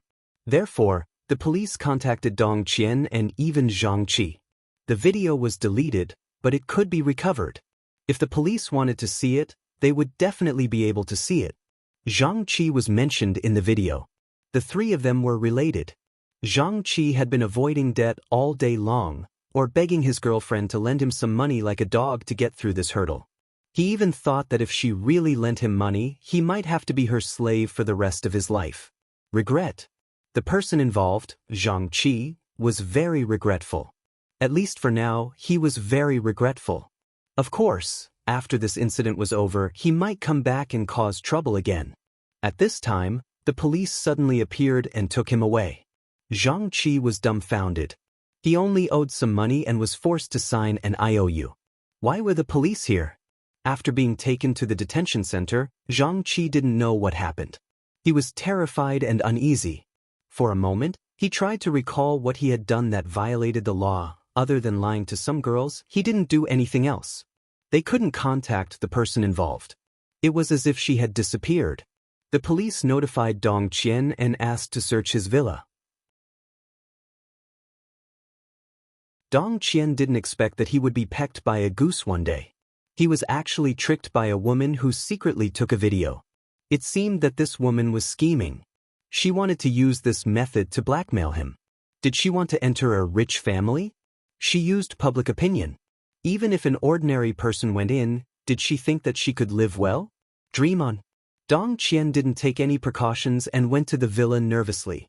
For the past few days, Dong Qian had been detained by his parents. Before he left, Dong Qian's father warned him to speak properly. When they arrived at the villa, the moment they opened the door, they smelled the stench of a corpse. Caught off guard, someone vomited immediately. The police looked very serious. The stench of a corpse meant that someone was dead, especially when they went upstairs. Before the door was opened, there was a strong stench of a corpse. Everyone was already prepared. They covered their noses or wore masks.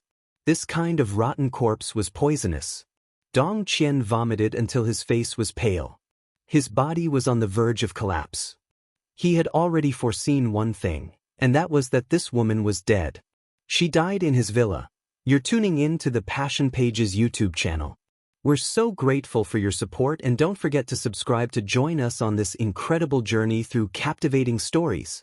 Your generosity through donations truly makes a world of difference, as it's the primary source of revenue that allows me to expand and enhance this channel for you. Thank you from the bottom of my heart for being a part of this adventure.